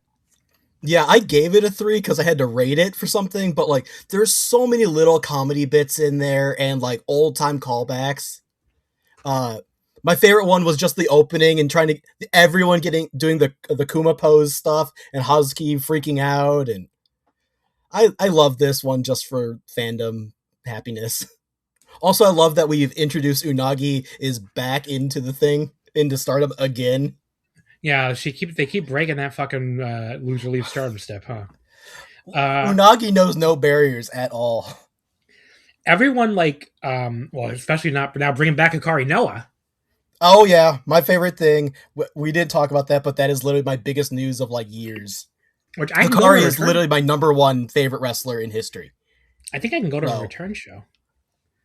Because it's June 21st, I think, right? Let me check oh yeah, I translated that entire 40-minute interview. That took an entire day. I always like Noah a lot too, so I want to go to that. I think she's either returning on that show or they said she's going to wrestle on that show. I can't remember which, but the June 21st. So, yeah, she's returning on that Unagi's Korakuen Hall show. So yeah, I will be in Tokyo. And they're teaming, I believe. I can go to that. I probably will. So yeah, it'll be cool. Everybody posing together afterwards, by the way, was almost better than the actual match. Poor Koguma was crying. I think Hazuki was crying a little bit too. Yep. Very sad. Yeah, definitely go back and read the backstage comments on that one. You're gonna cry on them. Then we had the Rookie of Stardom 2026 final. This shocked me, but not in a bad way or anything, because it was an awesome match. Emma Maishima defeated Kikyo Furusawa in 15:28 to become the Rookie of Stardom 2026. So Kikyo was focused on trying to get Emma to tap out, of course. Emma came back with a pretty nice sling blade and got a half crab on, so she was trying to submit the submission blast, but Kikyo made it to the ropes after a long struggle. Kikyo got an ankle lock on Emma a second time, and Emma was like screaming her head off all the way to the ropes, but Daichi won't accept it with just her fingertips and kicked the rope away. Emma's selling is incredible here. She just keeps grabbing Daichi while yelling in pain before finally crawling over and getting the rope break for real. Sometimes that Daichi kicking the fingertips away thing annoys me, but here it really works. I love the Daichi thing. So, okay, sometimes it doesn't work, and sometimes it just feels stupid. Here, I thought it really worked. Like, here it added drama, and it really, really worked in the moment. So, Kikyo a little bit later yelling out like a "fuck you" before she went with the stunner was so adorable. Yep, she's doing the Ito stunner. I know, but like, so she yells "fuck you" first, but like she yells it like she's never once told. Well, she yelled it in a way that she's never once said anything mean to another person in her life. Exactly. Yeah. It's such a "I'm trying to be tough." Yeah, it was very cute. Unfortunately for her, Emma blocked it, rolled her up out of nowhere for the 3 count and the tournament win, which I guess told the story that like Kiko has to be her own woman. She can't be Maki Ito Jr. But yes, Emma did an amazing job selling her ankle afterward too. I don't know. I thought the drama here was outstanding. It wasn't perfectly executed, but I mean, they're rookies, you know, it's not going to be perfectly executed. But the drama was so good, and especially Emma's selling was so good. I still went 4 stars on this. I thought it was awesome. You went 4? I went 4. Oh, I feel justified now because I was like, I thought it was a little sloppy in the beginning, and it got so good towards the end. And then in all the post-match stuff, so the reason Emo actually wins is because she scouted that one move. That is her only plan was to scout that move with a roll-up prepared. And then, and she's so proud of doing it, winning this tournament without a unit as independent. So yeah, this was wonderful. I actually I'm 3 3/4 now. I probably should be a 4. I thought it was awesome. I gave it a bump because I thought, well, Emma is such a good wrestler.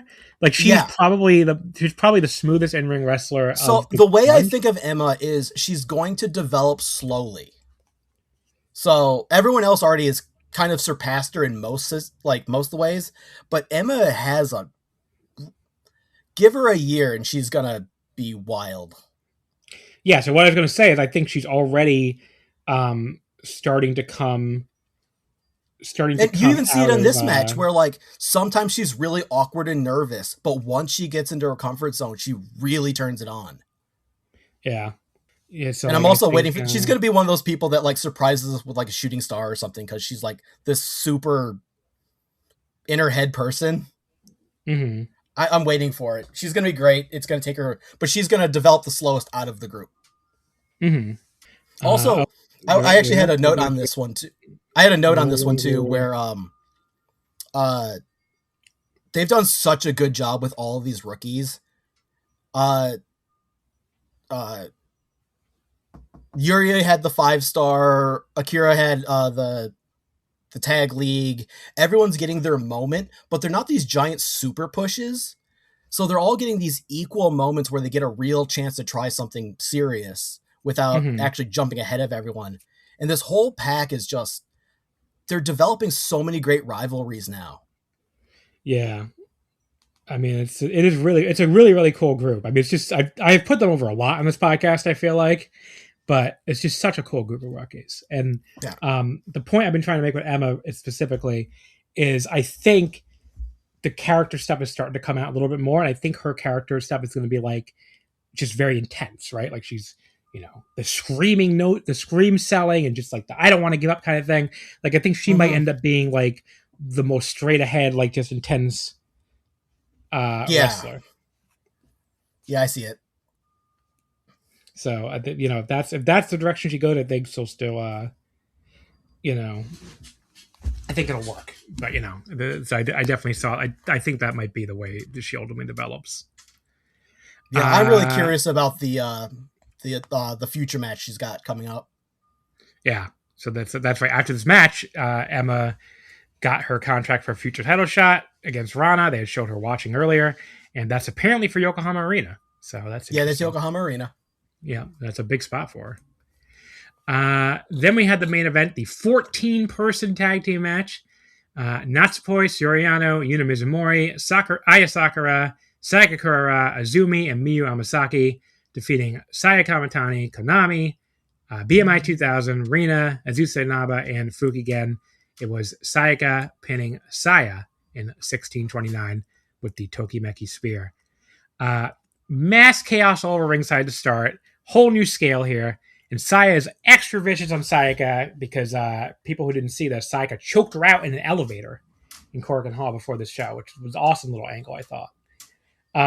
They all took turns beating the crap out of poor Sayaka for the entire early portion of the match before she was finally able to fight off Rina and tag out Deploy. And lots of good action after that, especially with the tag champs and contenders before Saya and Sayaka finally tagged in. Saya really pounded on Sayaka for a while, where Sayaka leapt up and took her down into a rear naked choke. Really cool spot, I thought. But unfortunately for her, pretty much all of Hate ran in to break it up. We got to the everyone runs in and does moves to each other, and then we got to the everyone does dives to the floor portion. All that stuff was great. Eventually, that leaves us with Saya and Sayaka alone again, and all of Kozen team have to take out Saya one after the other, followed by the Tokimeki Sphere from Sayaka, then the sit-out Falcon Arrow, but Saya kicks out, and Sayaka hits a second Tokimeki Sphere, and that finally gets her a pin over Saya, which she desperately needed in this feud. And I'm glad they didn't wait until the last fucking show to do it, because there's still one more Korakuen. And they did on that show, I would have been like, okay, well, now Sayaka's losing for sure. So they did the show before last, which, I feel like we'll see what the last show goes, but it doesn't feel like it gave anything away. Very good main, a lot of fun. Not quite 4 stars to me, but close. 3 3/4.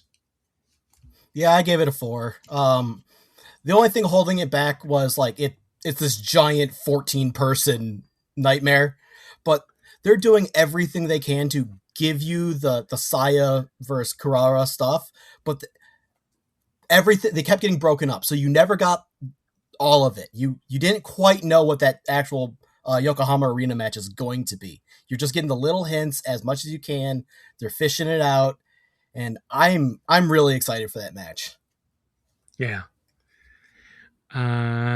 Then we had that was it. That was the main event of the show we were talking about. What I was going to say, that was the main event. But yeah, thought this was a real good Korakuen. Definitely way better than the other one. Yeah, you could tell this was the A show compared to the other one. Yeah, for sure. So made me feel a little better about All-Star Grand Queen than I did at the end of last week. So we'll see how things go. I'm pretty excited for All-Star Grand Queendom. I just hope Sayaka wins. I mean, emotionally, I really want Sayaka to win, but I don't know if I'm going to commit to that. And even if they don't, I see so many places they can go with it narrative-wise. So, yeah. Yes, if I lose one of my units, I will be extremely sad, but it's not going to kill my enjoyment of the promotion. It's actually probably just going to give me new stories. Yeah, it's not going to kill my enjoyment, but I just think it feels like it's time for Saya to lose. Like I wasn't quite as sure about it a week ago, but now it feels more like it's time to me now. I keep going back and forth on who all loses, and I'm 50-50 on the Saya losing, and everything else I'm pretty convinced on. Yeah. Hate's losing all their other matches for sure, I think. Yeah. I think the only one to me where it's like they definitely lose in the tag titles, they definitely lose in the white belt. Yep. The only question to me is does Saya keep the red belt or not? So we'll see. Yeah, and they could keep going with Saya here. I don't think they're out of gas on Saya, but I just kind of do want something a little different for a while. And with them dropping so many units and having so many people without units, breaking up a unit isn't a bad thing right now because they can build new units out. And regardless of what happens at Yokohama Arena, I'm really excited for the next 6 months after it. Yeah, that's fair. Then we have what's coming up for Stardom, which is just the American show.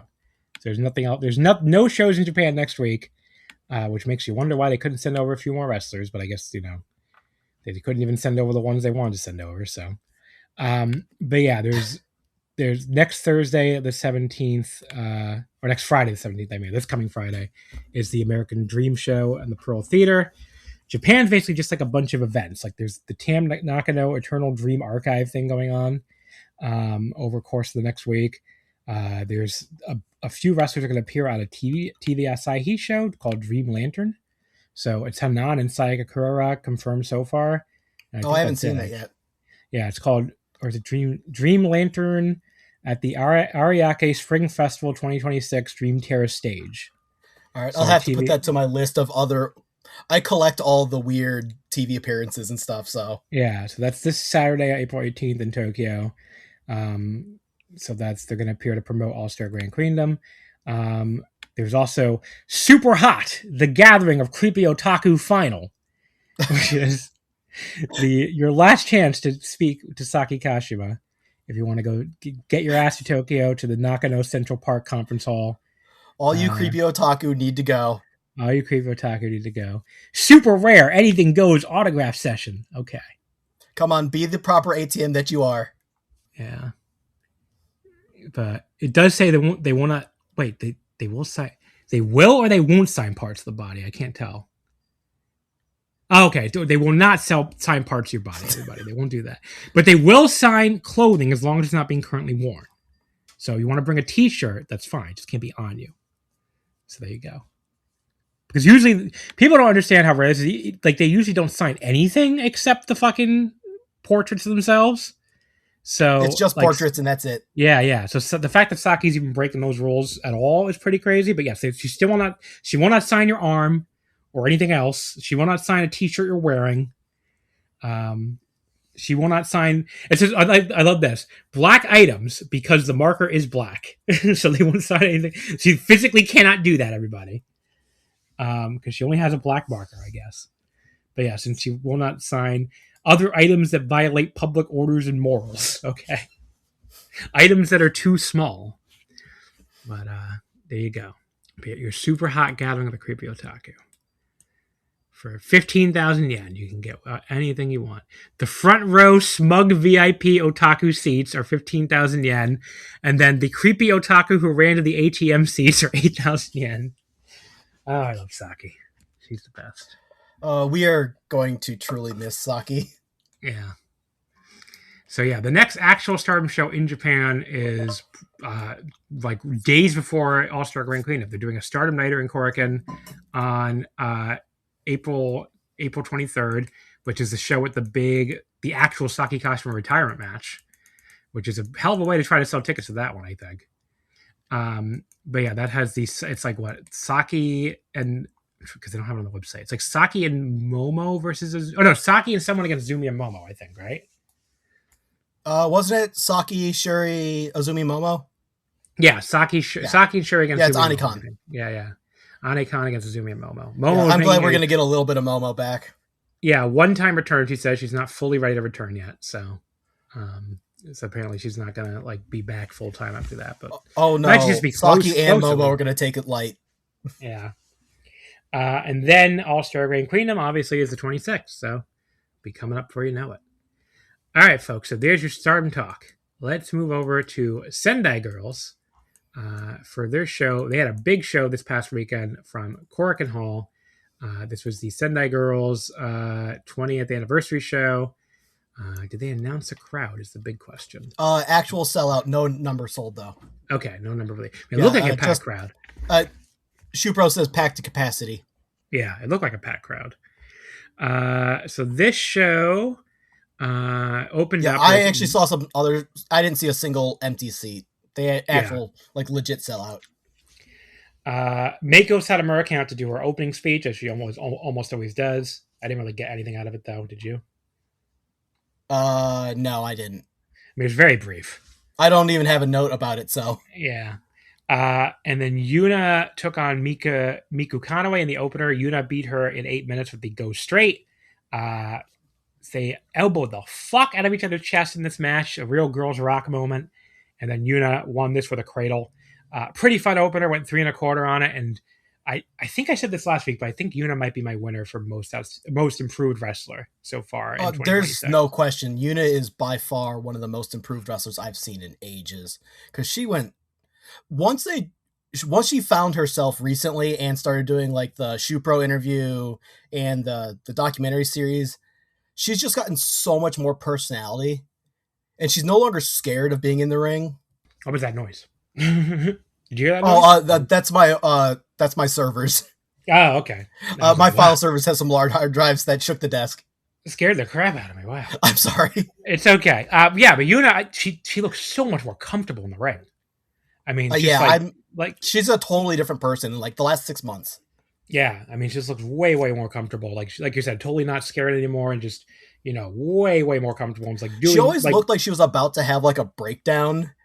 Yeah, and now she looks like she's having fun now. Totally. Yeah, I mean, sometimes just clicks, Yeah, and Miku Kanaway has always been good. It's just what type of good is she? Yeah. when she debuted, she was like a really scared actress in a tutu, and now she's just like, she is literally another poi.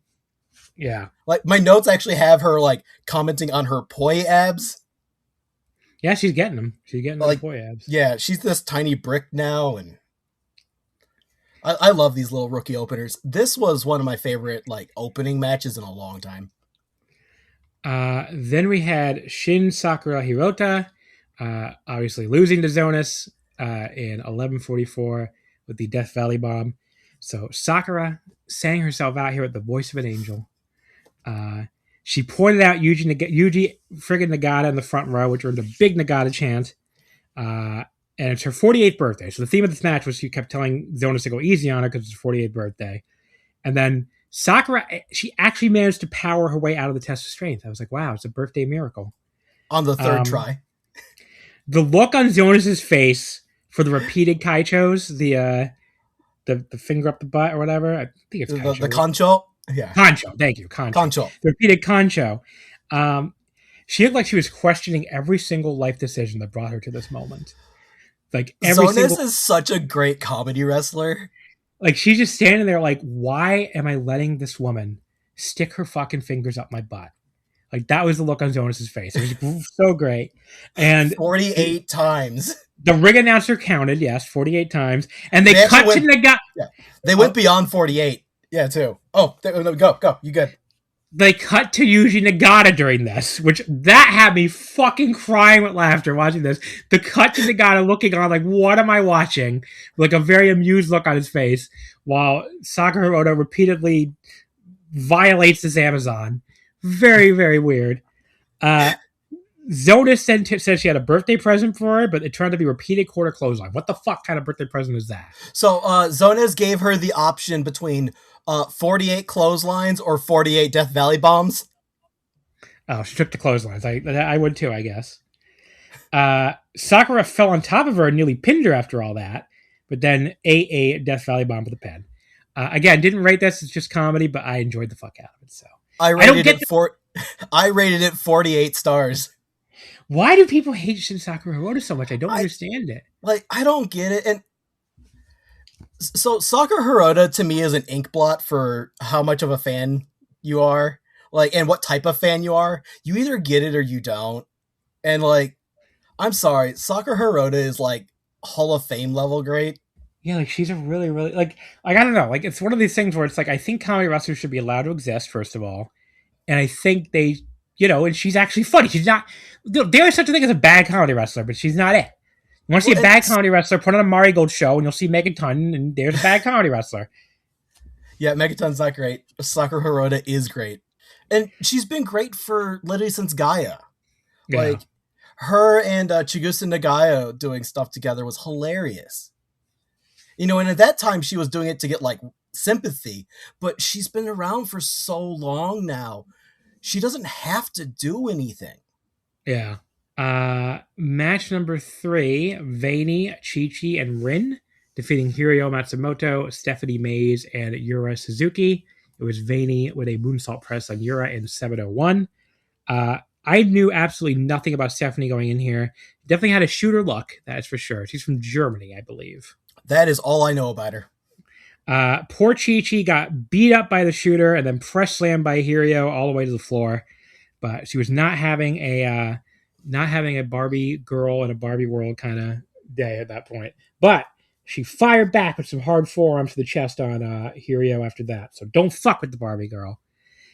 Really fast-paced action here. Bodies just flying everywhere. And Vani pinned Yura with a moonsault.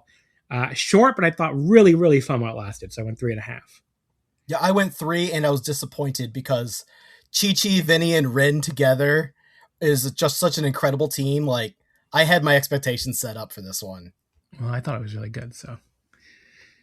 Yeah, and so I don't know how they're still getting away with using CNC Music Factory.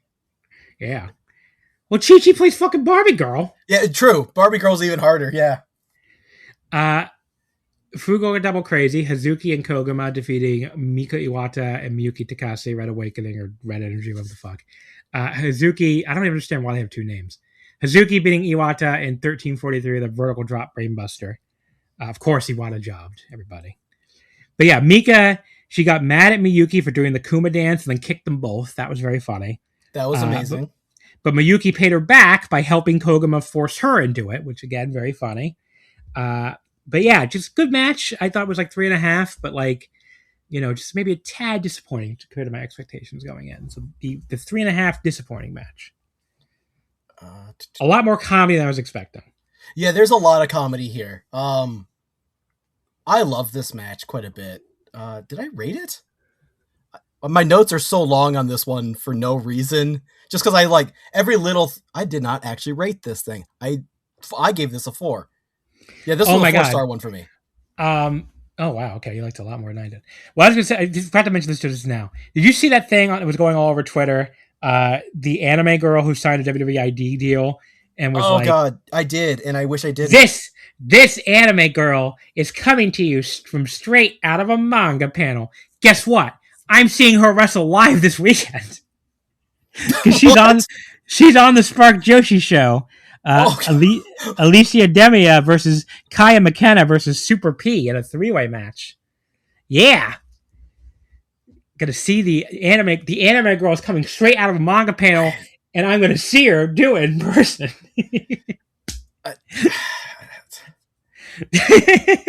I don't get it. I don't get it. I don't think it's for me. I don't know.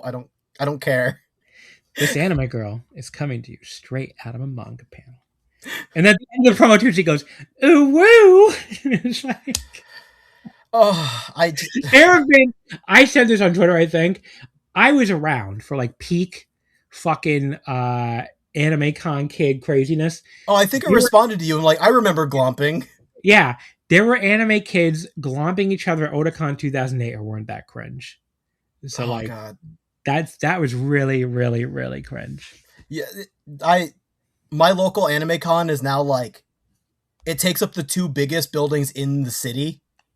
And it's like 40,000 people now. And I remember it was like 600 people the first time I went. Okay.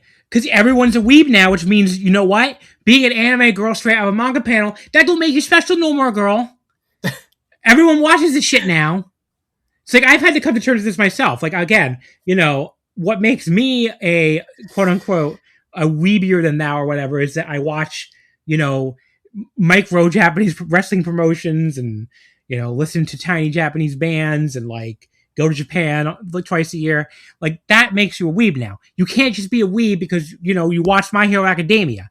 That makes you like 40% of Zoomers or something watch My Hero Academia. It's not special anymore. Because her whole gimmick is like based around My Hero Academia, basically. Yeah, it's a very different generation. Yeah. These kids we locked everybody inside their homes for like 2 fucking years. And a lot of people discovered anime during that time. Like, what do you want me to tell you? Like, these cons exploded. So, it's not that doesn't make you special anymore liking anime. Everybody likes anime now. So, not saying you can't like it still, but like, that now we're in the world of someone on WWE television saying this anime girl is coming to you straight out of a manga panel. And it's like, well, I feel like for the people in my generation, it's even more of a shock because like we're used to thinking of like WWE as mainstream and anime as niche, but it's fucking and it's completely flipped. I said this years ago. There were way more Crunchyroll subscribers than there ever have been WWE Network subscribers, even on its peak. So it's a fucking it's the other way around. Way more people. I definitely remember the original Crunchyroll. Way more people go to Anime Expo than go to WrestleMania now. Like AX is scary looking. It's like 160,000 people now or something, I think. It's fucking crazy. I mean, it's really, really crazy. When I went, it was like, I'm trying to think. It's like 100 or 110,000 maybe in 2018. And I think it's way more than that now. Let me see. Maybe I just want to make sure I don't have this wrong. Anime Expo attendance 2020. What? 410,000? They count turnstile, not individuals. Oh, okay. So what would the record be like just for the actual people? Technically they don't release that. I see. Take the number and divide it by 3. That's going to be your estimate. Okay. But I think that's still more than like the 110,000 when I went. 407,000 divided by... Well, no, I thought they're 4 days. No, I think it's 3. I don't remember. Whatever. It's like around 130,000 to 140,000 people, probably. Yeah, just crazy, just completely crazy. So I don't know. Too many people go to these things, basically. But yeah. And yeah, WrestleMania is going to be lucky to do 40,000 apparently. Like I think they're still stuck around 40,000 before. I mean, maybe they'll paper it and announce some fake number, but got to get on anime's level, I guess. But yeah, that's why they got. But now they're going after them with this anime girl who's straight out of a manga panel, and I'm going to see her live. I don't know how I got on that anyway. Sendai Girls World Junior I'm title. trying to remember how that transitioned. I don't probably look. Everyone here decided to listen to a podcast hosted by someone with like extreme ADHD. Okay, like what do you want me to tell you? That's your choice as a listener. Okay, like I'm medicated and I still just fly off the handle sometimes. Match number 5, Sendai Girls World Junior title. Senka Axi defeating Spike Nishimura in 7-18 via pinfall to make her first successful defense. Okay, before we start this, Senka Akatsuki. Akatsuki, thank you. Senka Akatsuki. Akatsuki. Okay, so you know the word desk for square? Sukue? Yeah. Sukure. How it's actually pronounced square and it kind of all shortens together. Akatsuki is kind of similar like that where it has it flows together and has a flick. Akatsuki, like that. Akatsuki. Yeah. Yes. Okay. I think I got. Hopefully, I can remember now. Akatsuki. Yeah. Don't pronounce them individually. Jam them together. Got it. Spike. Somehow, like it's not Yamashita, it's Yamashita. Yeah. It's very similar to that. Spike sure fucking lived up to her name, dropping Senka on her head with a Michinoku driver. She seemed a bit out of it at first, but she did manage to continue. I was like, Jesus Christ, I hope this girl's okay. I'm supposed to see her live in like less than a week, and she got to get on a plane. Senka pulled off a shock win with her repeated pinfall attempts. The ref did not count 3 the first time like he was supposed to, which was kind of weird and bad. Yeah, that flattened it. Sorry? That flattened the finish quite a bit. Yeah. But I still thought this was really good, though. I still went 3 3/4. I don't know. I still loved it. I was 3 1/4, but I liked it quite as much. Yeah, like Spike's been really cool because she's actually mixing the good parts of U.S. indie wrestling with the Sendai Girls training, and she's going to be a really good wrestler. Accidentally muted again. I'm sorry. I'm trying to cut. I try to cut some of those silences when I go through it, when I edit it. But yeah, so Senka. Already said that. Very good, very hard hitting, I thought. So I enjoyed it a lot, even though it was short and the finish was messed up. I probably was a little generous given those 2 things, but whatever. The next match, I don't know if I've ever swung around on a match during the course of it more than this one. Dash Chizako defeating Kuroshio Tokyo Japan in 1915 with the Hormone splash off her ladder. Hormone, okay. It's just the word hormone, the English word. Hormone. Okay, got it. Because it's that one. It's based off that one band, Hormone something. Yeah. I don't listen. It's not my type of music, so. Yeah. No, I know. I'm trying to remember what the fuck their full name is. It's like something the Hormone. Maximum the Hormone. Yeah. You got it. Yeah. Yeah. All I know is they're really popular. They're very popular. Yeah. Not really my band. Not really a band I like that much either. Which it's a little poppy for me. But I've heard them. Not really the problem for me. I like some poppy bands, but I love pop music, but either like pop music or like actual like real metal. And once you get into that middle in between section, anything kind of that has that whine sound to it, I lose it real fast. So I love the cut to Dash in the ring, just sitting at her chair during Ikemen's entrance. That was very funny. And then Ikemen went heel on us here. At one point she was just. What is this? What is Tim Dog sending me? What? Anyway, sorry. I don't know if he's a listener or not. I don't think he is. Anyway, just message me. Not something I expect to pop up in the Discord. Like a picture of something wrapped in tinfoil.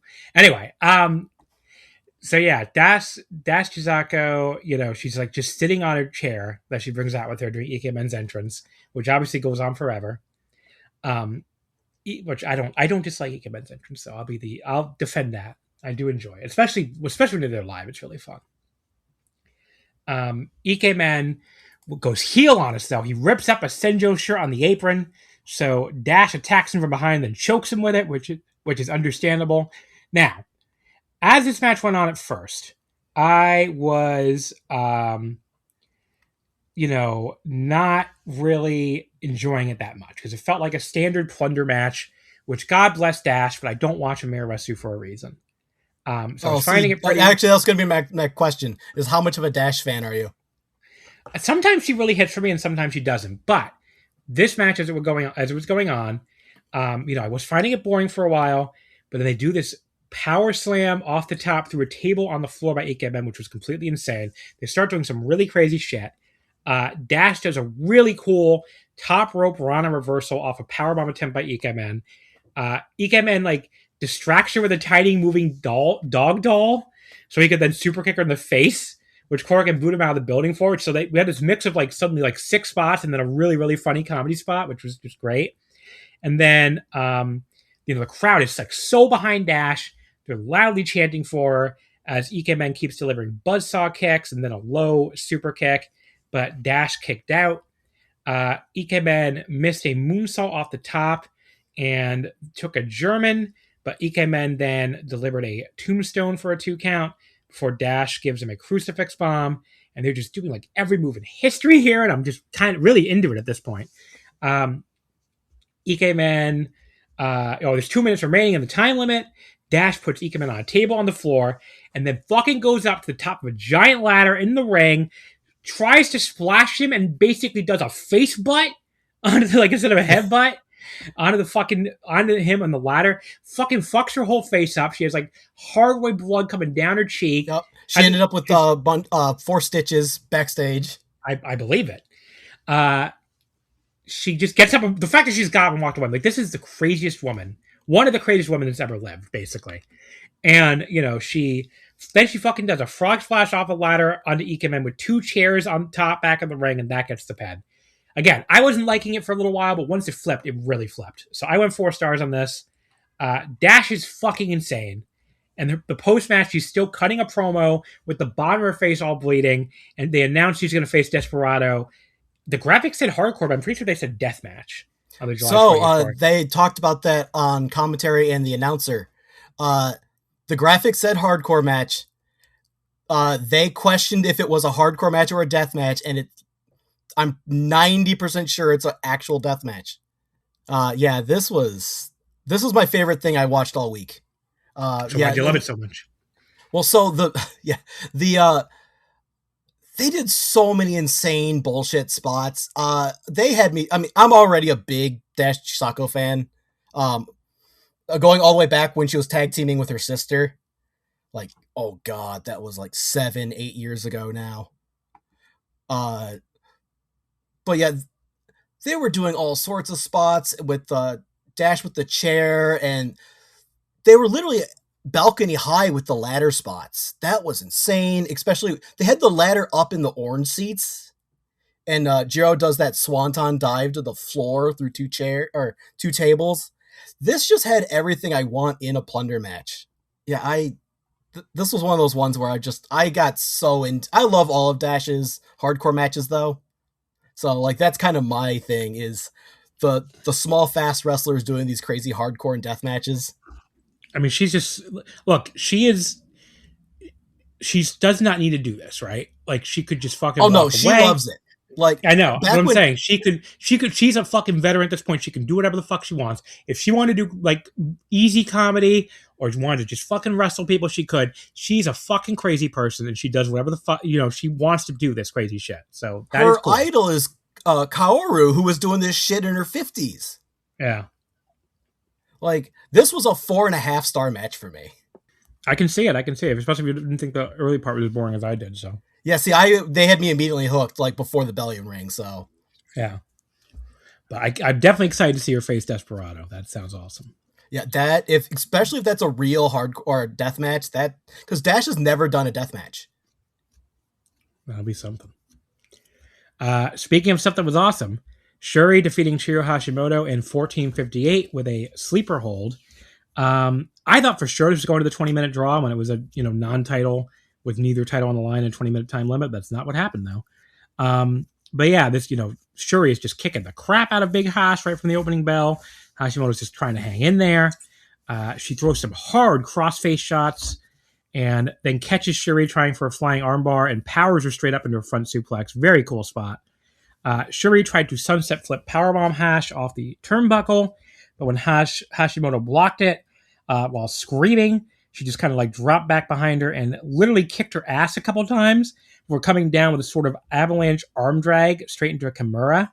And she transitioned that into a cross arm breaker before Hashimoto was finally able to make the ropes to break. Great transitions there. Shuri catches, just looks so smooth, so perfect. Shuri catches Hashimoto charging him for a spear with a brutal-looking knee to the chin, then tried for a buzzsaw kick, but Hashimoto caught her and powerbombed her all in one motion. That looked awesome. Shuri then reversed a Death Valley driver into a sleeper hold and then took Hashimoto down on the mat with it, and Hashimoto went out. I couldn't believe it. Shuri won, was not expecting that at all, and afterwards did confirm she wants to hold the Sendai Girls World title, so that is apparently coming at some point. Shuri versus Chihiro for the Sendai Girls World title. 4.5 stars. Awesome fucking match. Still felt like they left some stuff on the table for a rematch too, but just about as awesome as a 15-minute match can be. Yeah, I gave this 4.5. Like, me having 2 4.5s in a row was amazing. They did so many insane, like, all of a sudden they're doing shoot wrestling, now they're doing MMA, now it's pro wrestling, but the transitions between those are so smooth. So your brain's still in shoot wrestling mode while Shuri is doing a running head scissors, and it doesn't feel out of place. And I'm like, how on earth are you linking these things together so seamlessly? The training camps that Hashimoto's been doing with everyone has made the entire scenes, like, transition so good. And Hashimoto is probably the best at the actual in-ring movement stuff in wrestling. Yeah, I mean, she makes this shit look as real as anybody, which Shuri is also very good at. It's such a different brain space too, where you completely forget you're watching wrestling while you're doing a head scissors. Yeah. Yeah, I would love. Actually, I just thought of this. I would love to see Hashimoto like work with someone who has like a true lucha style, and just let them go to see how they can put a match together. Yeah, totally. What I was going to say after this was so the other thing I loved about Chihiro is she's so upset when she loses. Like, she's just fucking crying about it. She was still like in tears about it even after the main event. At the end of the show too. Yeah. It's like no one sells a loss like she does. Yeah, she didn't actually want to come out to the final closing. Yeah. I mean, just no one cares more about wins and losses than Chihiro does. So yeah, definitely Hashimoto is like an all-time ace. Refreshing to see in 2026. Your main event, the Sendai Girls Tag Team titles. It was the team of what's their tag team name again? I think it's Bob Momo Banana. No. That one I know, buddy. I mean the ones who won. I don't know. I think it's like Minami Tomizu or something. I don't know. But anyway, Ryu Mizunami and Minami defeating Bob Momo Banana, Yurika Oka, Mio Momono. It was Mizunami with the hot limit on Oka in 13:21.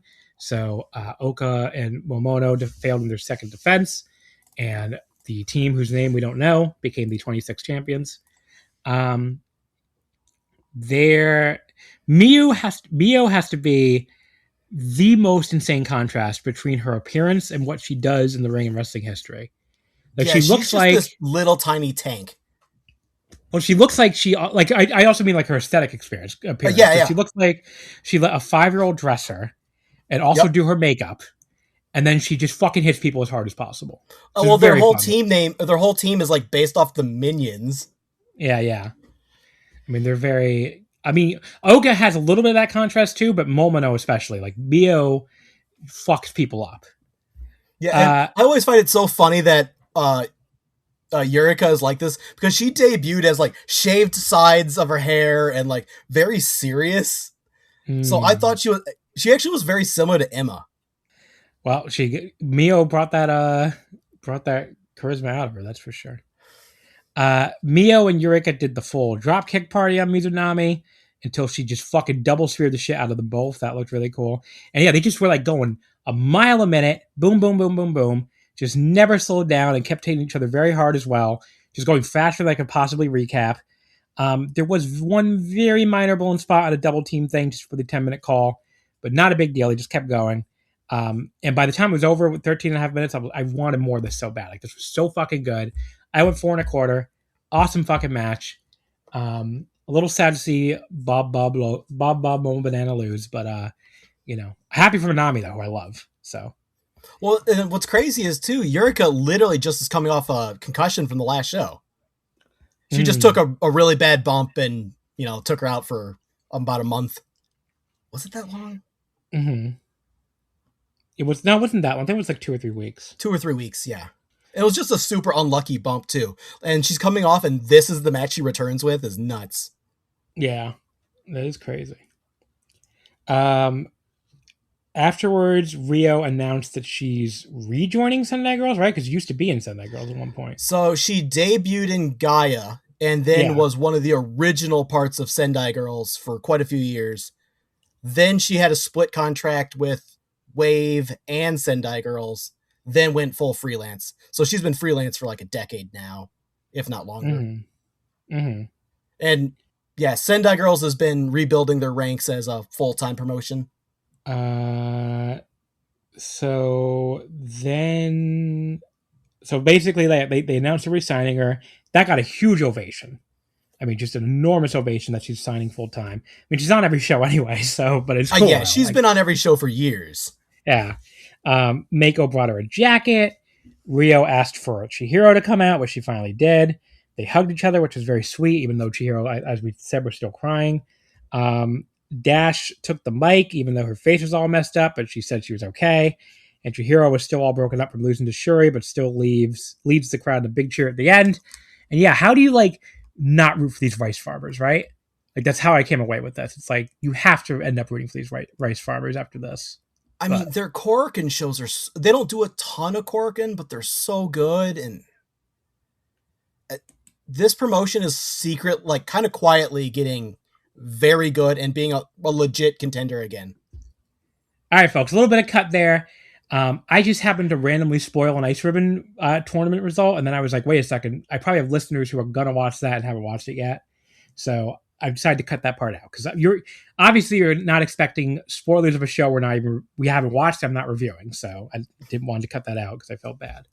But anyway, so that was the Sendai Girls show. Really, really good show. And just a really, great Korakuen. One of the best Korakuens of the year, I think, of any promotion. And had a lot of fun, and just had 3 matches above 4 stars. So just a hell of a fucking show. This is actually a good one for just going cold too. If you've never really got into Sendai, this is a good starting point. Yeah, totally.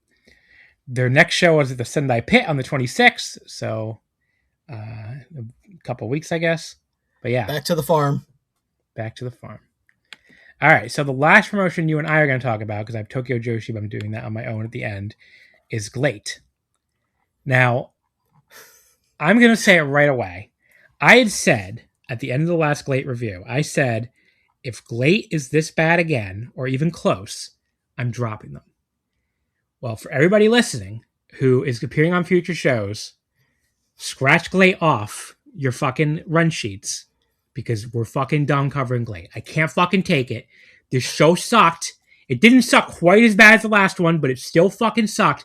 That December 30th show I went to, which was really, really good. At this point, I'm convinced I accidentally watched a different promotion, and they just called themselves GLEAT that night. Because every single show I've watched on YouTube since has been really bad. And there's been 1 or 2 matches maybe total that haven't been bad.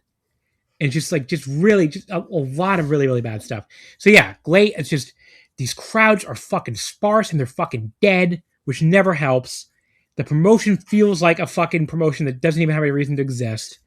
And I can't do it for the bit anymore. I can't watch this just to be the only English language podcaster covering GLEAT on a regular basis. Because even Open the Voice Gate, they talk about it a little bit sometimes, but they're smart enough not to review these shows. So did you pull up the transcripts for all the promos and everything? No. Okay, don't bother. They're not good either. Yeah. I'm done. And I came into this completely blind. I don't watch GLEAT at all. Like, no one does. My experience with GLEAT is an actress girls had a UWF match, and that's about it. And that's just a curiosity for me. Wasn't that the December 30th show I was at, where they had the tag with the actress? They do it on and off. Oh, okay. As kind of guests. Yeah, I wish they were still around because they were one of the coolest things on that show. Yeah, I do not understand this promotion. It sucks. There's nothing to understand. It's just bad, and it has no reason to exist. So let's go through this. Were they ever actually good? Because I never really got into them. Okay. No. Because I know they had a hot opening. I wouldn't even say they did. They had a budget. They had a budget for sure. They had more of a budget than they do now. Okay. And even now the production looks a lot better than some other promotions, especially Dragon Gate. But for a YouTube promotion, yeah. But yeah, it's just I don't know. These shows are horrible, and there's just no reason to watch them. So let's go match by match. Our final GLEAT review, at least for a while. Maybe I will cover their anniversary show if I fucking feel like it. I'm not even going to guarantee that. We're definitely done covering them on a monthly basis. So yeah, for April 8th, Shinjuku Face, an announced 218 attendance. That's what they claim. It looks as empty as I've ever seen Face on camera. It looked pretty empty, and I'm a Marigold fan. Yeah. Looks way emptier than Marigold. Yeah. The former anti-GLE monsters came out to introduce their new name of the Sick. Okay. The Sick, everybody. That logo is awful. It's really bad. It's just the words The Sick in green letters. Ooh. It's pretty much The Sick with a spray paint look. Get your t-shirts now, kids. The Sick. No. They called out their opponents in the Captain's Fall match. Kawakami claimed that he and Ishida ate cake together and it deepened their bond. Okay. Also, he made a funny pun about the Sick and the Stick Hydro brand razors that he apparently uses. That was actually kind of funny. But again, way to make. Also, you're making your new top heel stable look stupid immediately, which they have. They love to do shit like this. But it's funny, but you shouldn't be doing that, really. Yeah, this was my first impression too, because I don't watch this shit. Oh well, if that just spoiled how I thought of it. Yeah, I don't watch this shit. Yeah. I didn't need you to spoil it because everybody. Anyone who knows anything about GLEAT was going to know how you felt about it. They also explained how Captain's Falls matches work. Yeah, this was pretty dull. I guess it was kind of funny when they started playing the music at the end before Jun could do his catchphrase or whatever. But again, you're making your top heels look like goofballs on the first night of their fucking new stable, which is very weird. But sure, why not? The opener was Katsuhiko Nakajima, Junji, and Kendo Kashin defeating Hayato Tamura, Takahiro Yamamura, and Kotaro Suzuki. It was Junji hitting a rolling lariat on Kotaro in 646. Kotaro Suzuki was in his old Tiger Emperor mask from Noah for some reason, just for the entrance. I was like, okay. Don't know what the significance of that was. Very, very boring, nothing happening opener here. If you like watching Kendo Kashin slowly put people in holds in between aimless and sloppy fighting with more of the two teams, boy, do I have the match for you. This is your dream match. Finally, there's maybe a minute or two of exciting action for the end before Junji hits Kotaro with a spinning lariat with a pen. But that just gets this match out of sub 2-star territory. It was still pretty bad. Still 2 stars. Yeah, I gave it 2 stars. I was surprised that this is what Nakajima's doing today. Really? Well, buddy. Well, he's also doing 0-1 now, so maybe I'll not really, but maybe I'll encroach on Joe Lanza's territory now and go do 0-1 next. Right, that'll be our next move to replace GLEAT. Yeah, 0-1 has Rose now. I might actually have to start covering it. Yeah, it's I don't know. It's just this GLEAT is just unwatchable. Match 2, Chris Weiss and Koei Kinoshita from the new The Sick, defeating Black Generation International, Arashi and Soda Manji, the other heel stable, I guess, or neutral. I don't know what they are. Who gives a shit? Arashi beats Weiss in 807 with the Tormenta Dos. The Sick team had a really, really, really weirdly upbeat theme song for 2 heels. Just thought that was weird. There was a nice reverse Rana by Arashi on Kohei before he got the pin. Easily the highlight of this match. It was better than the opener, but it was just inoffensive and okay. So 2 3/4. I was 1 3/4. Oh, okay. I was really bored by this. Well, and also everything they did looked so weightless. Like, it was very shindy without any of the charm. The match of the night was next, which was Van Vert Jack beating Tetsuya Izuchi in 8:17 with a shooting star press, I should say. The only thing on the show I would tell you should watch. Van Vert Jack doing his thing is pretty spectacular.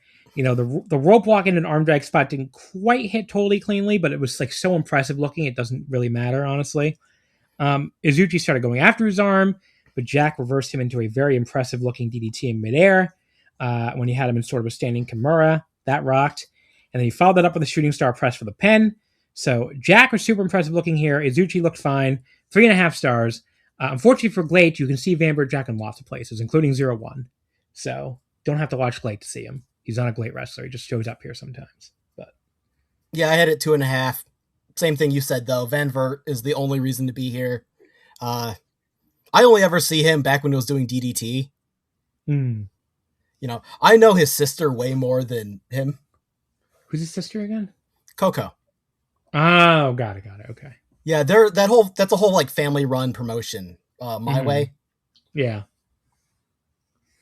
That's where it's like, is it Kyushu or is it like just to the west of Honshu? I can't remember. I don't remember. Like, I feel like it's somewhere out there, but I could be wrong. Yeah, I know it's in the middle of the woods. It's somewhere weird. Is it like? I mean, if you're not in Tokyo or Osaka, everything is the woods. All right, folks, we got cut off right in the middle of talking about where the fuck My Way is from, which I know everybody cared desperately about anyway, but it is Fukuoka. We confirmed. They are in Fukuoka. They're in Fukuoka, everybody. There you go. I know that was incredibly vital information. That conversation went way longer than everyone listens to. Then we had the women's match on the show, which was Unagi Sayaka, Ayami Sasamura, Rina Amikura, and Nanami Hatano, defeating Michiko, Blanky Maho, Chan Yota, and Riara. It was Hatano pinning Riara with a Northern Light suplex hold in 15:27. Bunch of these names listeners will know. Some of the more obscure ones, Ayame is from 2AW. Rina is from Colors. Rina Amikura, I mean. Blanky Maho is a freelancer, appears most often in Murikan out of Kobe, the one that runs out of that bar that I've been to, the Brother Yashi bar. And Riara is from PPP. So, along with Chan Yoda. Although Chan Yoda left PPP, right? I was really surprised you found a Joshi wrestler I did not know. I haven't even heard of Blanky Maho. Well, she's from... I don't know how you would. Murikan doesn't make... Well, I guess they stream on YouTube. But yeah, Murikan is deep. I looked her up, and she's like a bar shindy. Yeah. Well, I went to the bar. I've never even heard of her. Yeah. I might have seen... I don't think she's on a secret base show I went to, though, at that bar. I mean, she actually has quite a few matches, but for companies I've never heard of. Yeah. And I'm actually very familiar with every single wrestler on this one, except for her. Yeah, no, I believe it. It's cool to see. I really wish I could see more Nanami. I always enjoy seeing her. But yeah, it's kind of a weird match here. A little sloppy at times, but Chan Yota was especially the highlight, just like tossing girls around and doing all sorts of cool deadlift stuff. But then Nanami just kind of got the pin right after that out of nowhere. It was fine. 3 stars, Yeah, this was a light 3-star. There was nothing special about it, but it's nice seeing some of the indie wrestlers that you don't get to see very often. Then we had El Lindaman, Shigehiro Irie, and Yuya Aoki defeating Minoru Tanaka, T-Hawk, and Cappy. Lindaman pinned Minoru in 11:44. This was the match where I made the decision that I have to give up GLEAT for my own sanity. Like, everyone involved here, okay, this is third from the top, right? El Lindaman is, as far as I know at least, is still their fucking G-Rex champion, their world champion. T-Hawk is the top star in the company. Minoru Tanaka is their secondary champion. These are, a bunch of supposedly serious wrestlers, and they're being wacky here. They're doing alleged comedy, except none of it's fucking funny. There's just nothing interesting about this. Their stick is not funny, and this is where this show and this promotion was really starting to wear on me, and I'm just like, who is this for? People who like unfunny comedy? Is that who GLEAT is for? And then it's just really, really, really annoying. At one point, T-Hawk pulled El Lindaman's tights up and spanked him on his ass. I'm like, what am I supposed to be getting out of this? A thrill. I had no preparation for that. Yeah, you just made John crack up because he had no idea you were in the room. But yes, that was good timing, Nicole. Good timing. But no, it was just very, very 5 stars. That gets 5 stars. 5-star spot, John says. But yeah, I don't know. This match. This is where I was like, I can't do this anymore. I was like, I went in the channel. I'm like, I have to go in the fucking channel and say that I'm not doing this anymore, just so I can hold myself to it, because I cannot fucking watch the show monthly anymore. Maybe I'll give them a chance for their anniversary show in July. I had to say that for Nicole at the room because I knew she'd give me a face for that. But I'm not watching the monthly anymore. I'm not doing it. Yeah, this aimless match. I can't believe it only went 11:44 and the Joshi one went 15 and a half minutes. I would have told you the Joshi match went 12 minutes and this went 10 years. Like, so this match I will recommend the Joshi match because it's a bunch of people you haven't seen before. It's not a great match. And it's fine. Yeah, it's a fine match. It's the second best match on the show. This was annoying. This match annoyed the living. Actually, no. You know what? Either that or the main event, second best match on the show. But yeah, this match annoyed the piss out of me. Lindaman rolled Minoru Tanaka. I guess to be fair, there were some decent exchanges, but like, who cares? Who, after all this bullshit? Lindaman rolls Tanaka up out of an armbar, 2 stars, and that might be generous. This was bad. So I gave it 3 1/4. Wow. I was sitting at 2.5 for most of it. Keeping in mind, I have not seen Minoru Tanaka in 10 years. And my notes say, hey, it's Kizuna's dad. I made that joke a while ago, yeah. So yeah, it was fun because I'm like, wait, Minoru Tanaka is this good at 53 years old, where he's doing kip-ups and all sorts of... He did a backflip off the second rope. So I haven't seen him do that shit in years. Mm-hmm. And congratulations, the surprise is over. Can I watch Minoru Tanaka alone by himself? Yeah. Can we get him out of this promotion, if anything? Like, I came away from this going, oh my god, I need to watch old Minoru Tanaka matches. Afterwards, Lindaman wanted a G-Rush title shot, which is the belt that Tanaka cares, but I didn't give a shit. I already decided to give this promotion up, so I fast-forwarded. Yeah, and that is an ugly-ass belt. Oh, yeah. Then we got the announcement. This is the big announcement. They teased on the last show. We're going to announce the venue for our 5th anniversary show. And it's, drumroll please, dun dun dun dun dun dun, SGC Hall, Ariake, on July 1st. It's a new concert venue that just opened at the end of March, and it could hold up to 5,000 people on a concert setup. Wow. I'm not sure I'd be asking people to go out of your way. Is Ariake as in the waterfront area that like Japanese wrestling fans always complain about when people run out there? So, okay, you're a promotion that can't get people to show up to Shinjuku in the middle of the fucking city, like literally literally dead center, literally the most fucking used train station in the entire world, and no one will show up to your shows there. And you're trying to get people to go out to the fucking waterfront? Good luck with that, guys. I mean, the reason Noah ran Ariake for years and it was their headquarters because it was so cheap. Yeah, and New Japan ran it last year with the G1 and it was apparently like cheaper or something, but like they're back at Sumo Hall this year for the G1 final because it does not help you draw, that's for sure. But don't worry, folks, 5,000 people are going to come to the SGC Hall Ariake to see GLEAT. Yeah. Woo, GLEAT. Then we had the Captain's Fall match. Kaito Ishida, Kazuma Sakamoto, and Richi Kawakami versus Brass Knuckles Jun, Keiichi Sato, and Rocky Wasaki. So it was the Sick against Black Generation International and Kawakami, because Kawakami is not in that unit. Those keeping score at home. It opened with a brawl around ringside. First of all, I got to ask you, what did you think when you saw Kawakami's gear here? So that was surprising. I did not recognize who that person was. I didn't recognize anyone. I started having to look people up, and I'm like, wait a minute, you were the Big Japan guy, and what? Who are these people? Brass Knuckles Jr. used to be in World 1. I mean, or Wrestle 1. World 1's the Dragon Gate stable. Wrestle 1. He used to be in Wrestle 1. Rocky Iwasaki was a DNA guy. Koki Iwasaki. Kaito Ishida was Dragon Gate. It's like the lost toys of wrestling, basically. Kawakami, This the is big everyone tan who got guy. kicked out of their promotions? Yeah, Kazuma Sakamoto was in Dragon Gate for a while after he was like, I think he came up with Michinoku Pro. Then he was Lord Tensai's worshiper in WWE, if you remember that. The one I don't know is where the fuck Keiichi Sato came from. The other 5 I just gave you their backstories. Where the fuck did Keiichi Sato come from? Let's see. Search Google for Keiichi Sato. He started out. Oh, he's also All Japan Wrestle 1. Well, okay. So he started out with All Japan, he jumped to Wrestle 1, and then he jumped right back to All Japan, it seems like. That's weird. But yeah, somehow he ended up with GLEAT. So Okay. these are all the promotional rejects. Yeah, pretty much. So, yeah, this is a.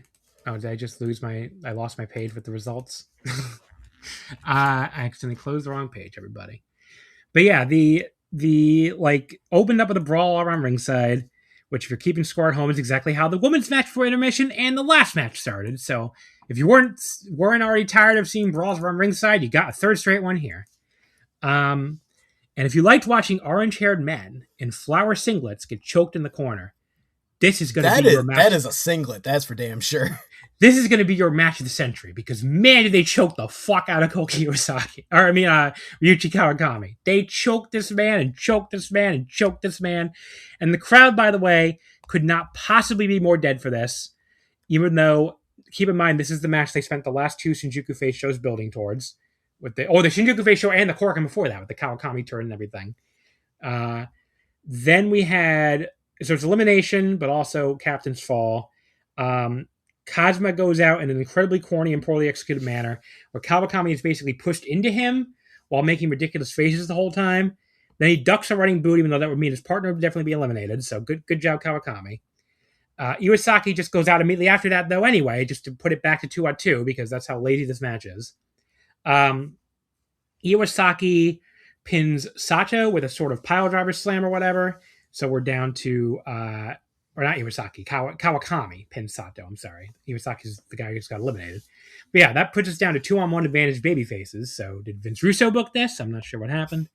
Kawakami and Ishida took turns beating up June until the big goof Kawakami accidentally big booted his own partner and June nearly rolled up with a pin.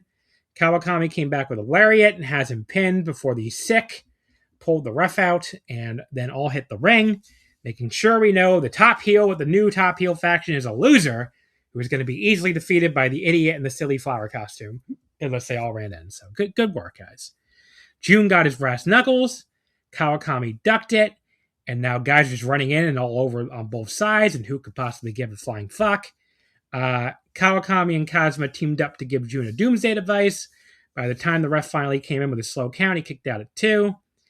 I was like, they're doing these epic kickouts, but this match isn't even for anything. Who gives a shit? It's like, can we just get to the fucking heel finish at this point? And yes, June low blowed him, hit him with the brass knuckles on the top of the pin. I guess that's the absolute zero, as he calls it. The finisher he cannot hit in a legal match under normal circumstances. Jesus fuck, was this bad.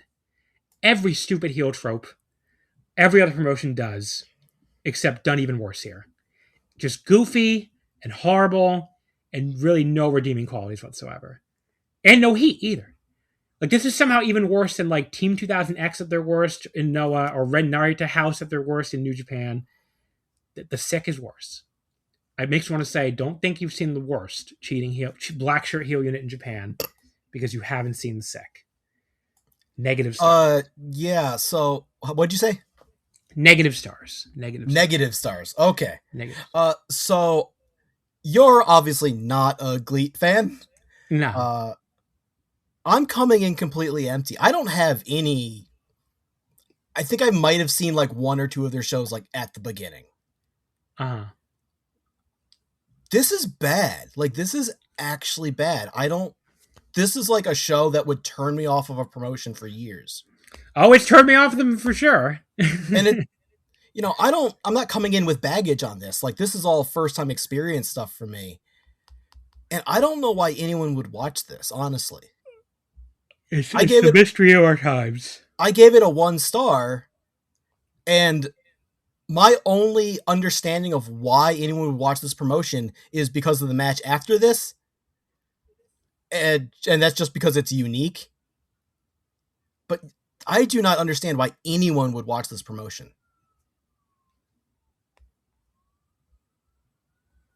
I don't know either. There's nothing good about it. There's nothing unique about it. It's just bad.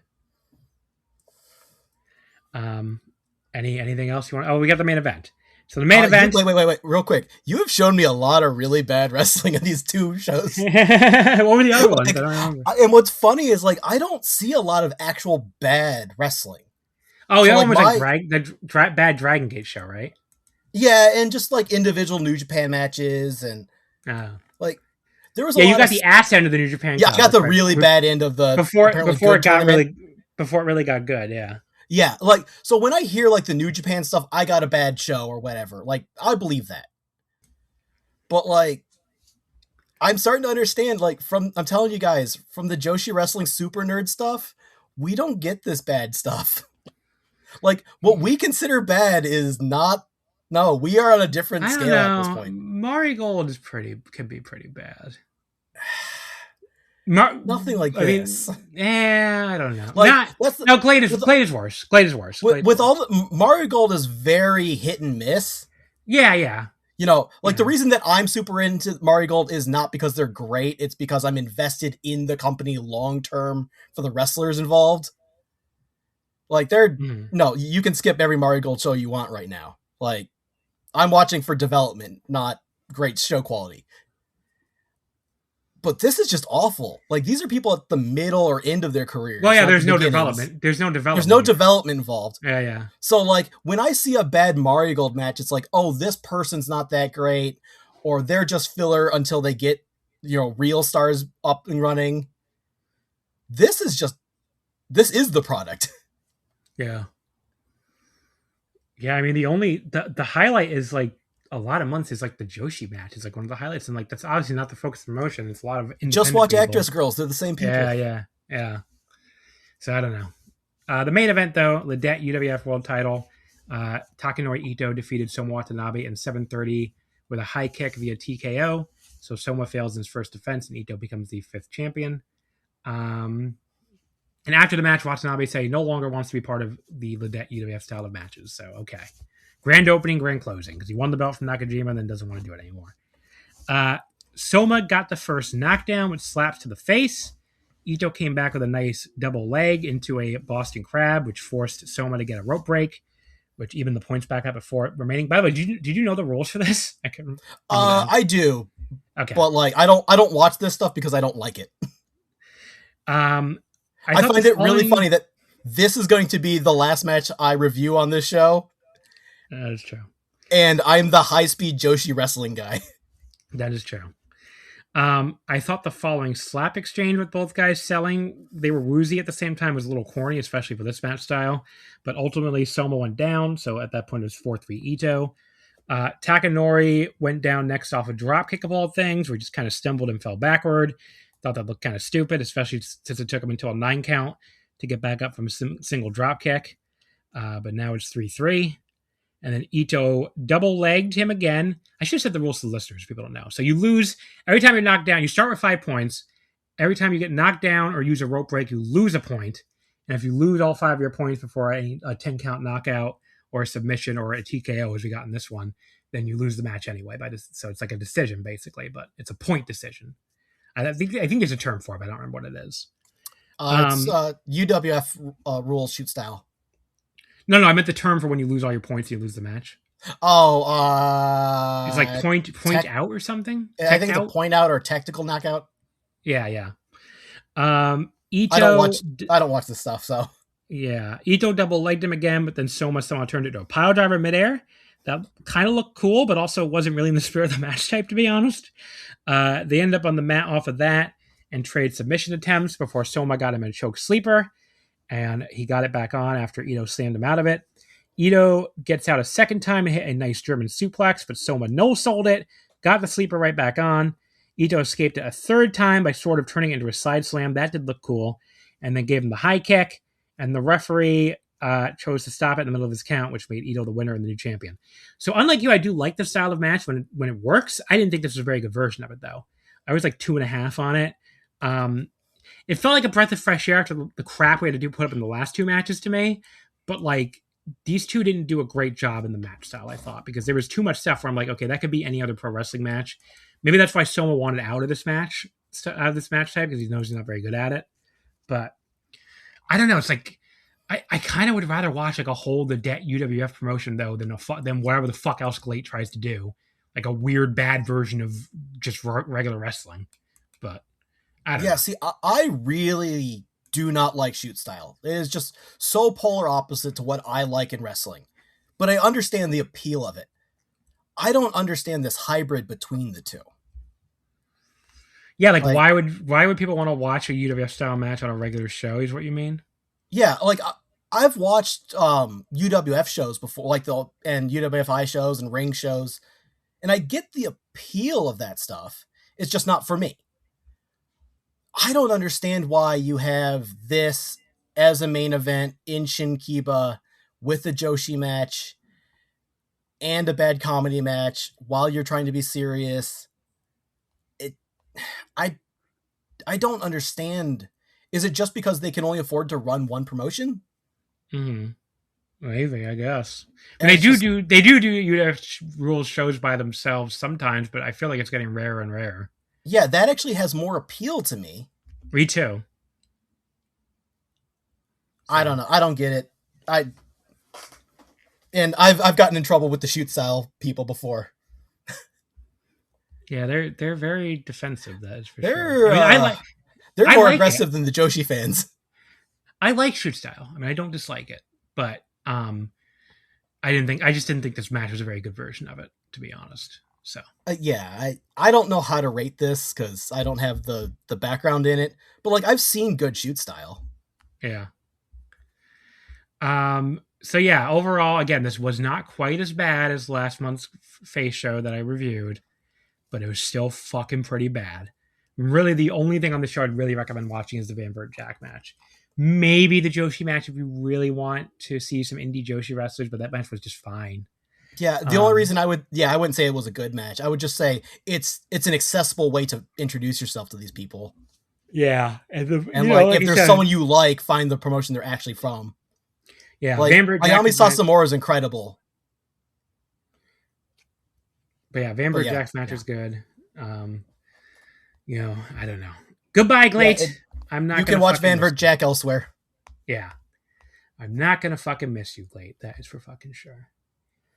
All right, folks. We're saying goodbye to John DK here. Before I'm gonna do a quick little reviews of the shows that I probably should have been watching. Yeah. But this is one of the shortest Omakases in forever, which is probably fine. Because I had one of the longest. I know my tooth is trying to explode out of my face, so it's fine. But yes, John, anything you want to plug? Just the website dk1105.neocities.com. Okay. You can find me on Blue Sky and Twitter, dk1105. I'm posting on Twitter now again, I guess. I will link. It's gotten so hard to follow everything now. I will link your NeoCities in the description. So yeah, the NeoCities is usually my the kind of a central hub for everything. So if you want to follow my wrestling stuff or my skating shit, yeah, there you go. I'm everywhere but quiet now. So check out the description. You can see that. All right, John, thank you for coming on. I have one opening in May, so I'll send you that and we'll see if it lines up for you. All right, I'll probably take it. Okay. I like doing these. Actually, it's a lot of men's wrestling though. Now I'm looking at it, but oh god, but no GLEAT, because remember GLEAT is banned. GLEAT's done. GLEAT's banned. GLEAT no, I don't actually mind doing the men's wrestling because I don't get to see it as often because it's not it gives me a reason to check stuff out. Yeah, but I sent it to you, so you can look at that and see if you're available that week. But in the meantime, folks, actually no, we're not going anywhere. We'll see you in a second because I'm going to come right back with the 2 Tokyo Joshi reviews. Yeah, I still don't understand how I'm not doing the Tokyo Joshi shows. It is very the fun. world, literally Tokyo Joshi is my favorite promotion in the world, and I just did not have the ability and time to do it. What are you going to do?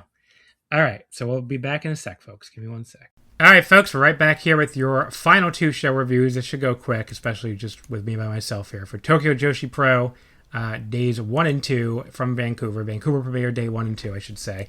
Now, I realized after I watched these shows, I probably should have also done the Ueno show, since I had the number 1 contender match for the International Princess title. But I guess to quickly say who won that, it was Haru Kazushiro, who won that 5-way match over Himawari, Shino Suzuki, Mifu Ashida, and Uta Takami. So she will be getting the next shot at the Tokyo International Princess title after the upcoming Suzume and Sakura Hattori match that I'm going to be there live for in Vegas. But before they got to Vegas, they went to Vancouver, British Columbia, their debut in Canada, I believe, for 2 shows in Vancouver at the Great Canadian Hastings Racecourse and Casino. Boy, the Tokyo Joshi roster is going to think North America is nothing but casinos, huh? This was on this past Saturday, April 11th. A full house, super no vacancy full house of 400 fans. Opened with an Up Up Girls concert, which the crowd was super hot for. Miyu Watanabe. So this is one of those things where if you're not at least a very, what was the word John DK used? Casual Japanese speaker, you won't get how funny this was. Miyu says, quote, "Moto moto," which is like again, big voice, yay say. So again, big voice is like a literal translation. She probably looked up a very literal translation of what these kanji meant in English. So o goe is the kanji for big and the kanji for voice. And it's how a Japanese person would say, like, you know, speaking loudly, big voice, o goe. And then the verb comes at the end in Japanese. So you would say like yay o iu would be like say yay, but it reverses in Japanese. So it literally is yay say. So again, so she's speaking in English, but in the Japanese word order, which I thought was very funny. Big voice and yay say. Unfortunately, the audio quality for the background music on the stream is absolutely horrible. But the crowd sure was into the Up Up Girls performance, I will say that. The show opened with Yuki Kamifuku defeating Shino Suzuki with the Famouser in 8:14. Again, crowd was super hot for this right away. They also booed Kamiyu out of the building for eye poke early on. The match was pretty basic stuff, but, you know, having that super hot crowd always really helps.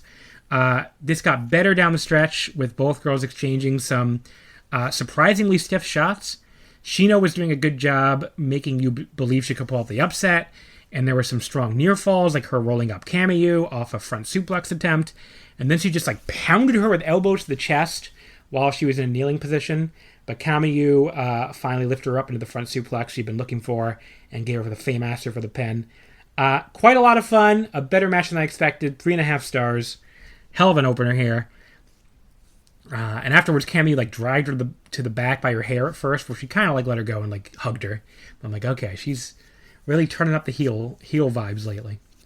Match 2 was a wrestler named Amira. I think it was Amira, not a Japanese name, John. Amira, a 30-year-old from Oregon who's been active since 2022.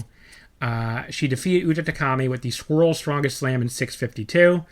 Her nickname was the Tower of Power, but I was expecting her to be taller than she was. There was no height listed on her cage match profile. I don't know if you can be a tower when you don't look that tall. Especially when you consider how short Uta is, right? Like, you need to look taller than her to be a tower. You're no Lady C, Amira. But yeah, this was your basic bigger wrestler, throws around little wrestler type match. Uta bumped well for it, of course, but not the most exciting use of her. It was fine. 3 stars. Match 3 was Sakura Hattori and Toga defeating Raku and Palm Harajuku. It was Sakura pinning Harajuku with the Kicho Kagome in 9:44. Palm and Raku attacked their opponents instead of shaking hands before the match. I can't believe people tried to tell me this woman wasn't a heel last week. Like, Palm is a heel, everybody. She's a toddler, but she's also a heel. Sakura stopped the Sleepy Express by kicking Raku and then like stomping on her own partner in frustration. That was funny. But then she also got put in the Sleepy Express as well. I've noticed they've started having the opponent get up to their feet much more slowly when Hattori was doing the ninja seals on the top rope. That does make it look quite a bit less silly than the first 2 times where they were just standing there. Like the first times in Texas when Hattori was doing all those hand signals, the wrestler would just stand there the entire time, basically like reenacting the Mortal Kombat dizzy, like waiting for the fatality input at the end of a match. Like just like, I'm like, okay, you can't be dizzy this long, this is not a video game. But here they actually wait a while now until they get back up. Somebody told them, hey, that looks stupid. You should wait before you get up. They kind of messed up the finish when Hattori was supposed to roll up palm. Her shoulders were clearly quite up. So kind of a below average match overall. Just not a lot to this one. 2 1/4. Then we had Suzume defeating Alexia Nicole with the Ring a Bell in 7-11. Alexia is a 29-year-old from Vaughan, Ontario. Again, another one. There's a bunch of just Canadian independent wrestlers all over these two shows. Apparently, she was quite tiny at 4'11". So going in, I was like, okay, Suzume will have a rare 1-inch height advantage in this non-title match. But Alexia is still like, even though she's 4'11", she's so like built and so wide that she still looks bigger than Suzume when she actually came out. But yeah, Alexia was playing heel here. She has that power advantage, and Suzume was really got going though with her high-speed offense. The fake-out cradle especially looked really good here. Alexia started doing some pretty fast-paced offense of her own though, including some nice running knees in the corner, for instance. Suzume hit a very nice Ring a Bell though for the pin. Quite good match. Alexia, for someone I've never seen before, she really impressed me with how smooth she was in the ring. It's not always a given for U.S. Canadian indie wrestlers, obviously, of any gender. And Alexia, she probably has it tough being so tiny in North America. 4'11", obviously much tinier even than Joshi, and being 4'11" in Joshi, you just have taller women on average. But, I wouldn't mind seeing her get an actual Tokyo Joshi tour after this performance at all. So 3.5 stars. Good match.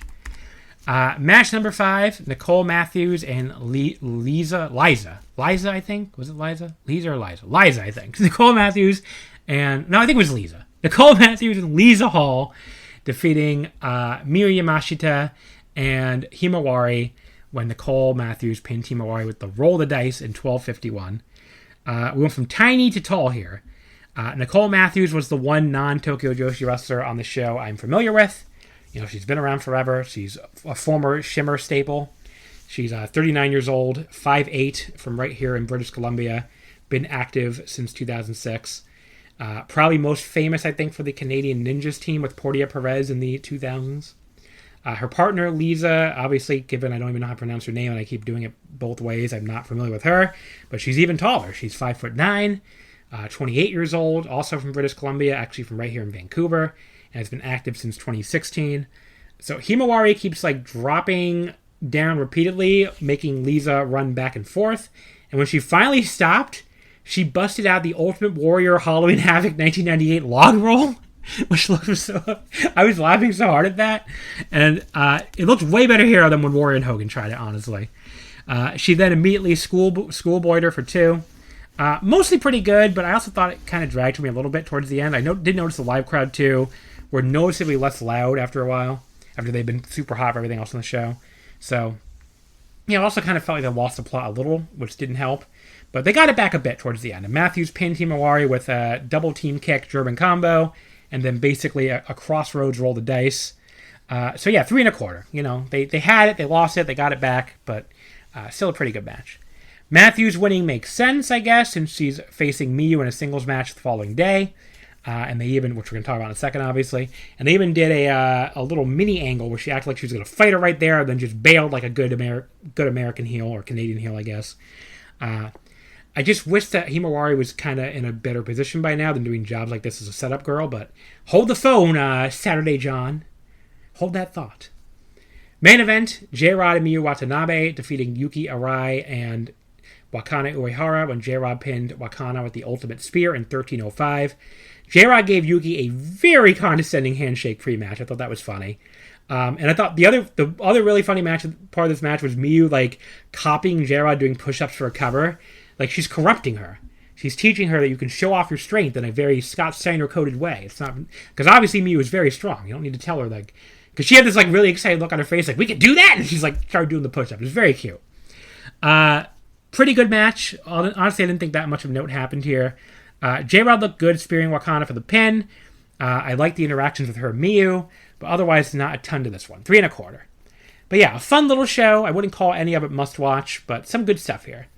I did think the Austin and Dallas shows are better, but the Houston and this show were closer, though. Then we get to night 2, or day 2, I should say, because it was like 11:30 in the morning, I think. So it did a crowd of 352 fans, down a little bit from the 400 the day before, but not too bad being a Sunday morning, I guess, instead of a Saturday night. I became everything I hated here, though. Everything I always make fun of another John who gets on the show, John Bivens, for skipping the Up Girls performances. Well, I also skipped it here. It was a mix of time crunch, needing to watch this show with all the stuff that happened with my tooth and everything I talked about before we recorded, and also, the audio was horrible for the music anyway, as I mentioned with the night 1 review. But yes, it became everything I ever hated. The opener was Himawari and Shino Suzuki defeating Wakana Uehara and Toga, when Himawari pinned Toga with the Sunflower Tempest in 1440. Good little opener here, and after I complained about Himawari's push after the first night, she got the pin in the opener here on Toga to give Bumping Gritters, funny name, another win. 3 stars. It was fine. Went kind of long. Didn't really grab me or anything, but it was a fine little match, and just happy to see Himawari get a win here. Hopefully they're building to them winning the tag titles. Match 2, because I really like Shino too, actually. Match 2 was Yuki Kamifuku defeating Kristara with the Famouser in 6:05. So Kristara is a Montreal-based freelancer who's been active since 2021, apparently trained by Mike Bailey, according to the announcers. I was really enjoying Kamiyu's effortless heel work. She definitely has this unique in-ring style and charisma to her, and it was really coming across here. And yeah, she won again with the Famouser, winning a lot of singles matches. That usually does mean something in Tokyo Joshi. It makes me wonder if she might be challenging. Maybe she'll challenge J-Rod for the Princess of Princess title. Who knows? It would be a nice little win for J-Rod in her. I mean, not J-Rod. Because I guess it could be J-Rod, but I think it'll Yuki Arai. Maybe she'll challenge Yuki Arai for the Princess of Princess title. It'd be a nice feather in her cap to beat a Tokyo Joshi veteran. But yeah, another fine little match. 3 stars. It's gotta be a common score on this show. Match 3 was Lisa Hall and Uta Takami defeating Raku and Palm Harajuku, when Hall pinned Harajuku with the pile driver in 10:23. So Raku and Palm brought a bunch of Canadian snack food out to the ring with them for some reason. So Uta and Lisa were working well together at first. This really big and really small team, 5'9" and 4'11", before Lisa accidentally ran over poor Uta.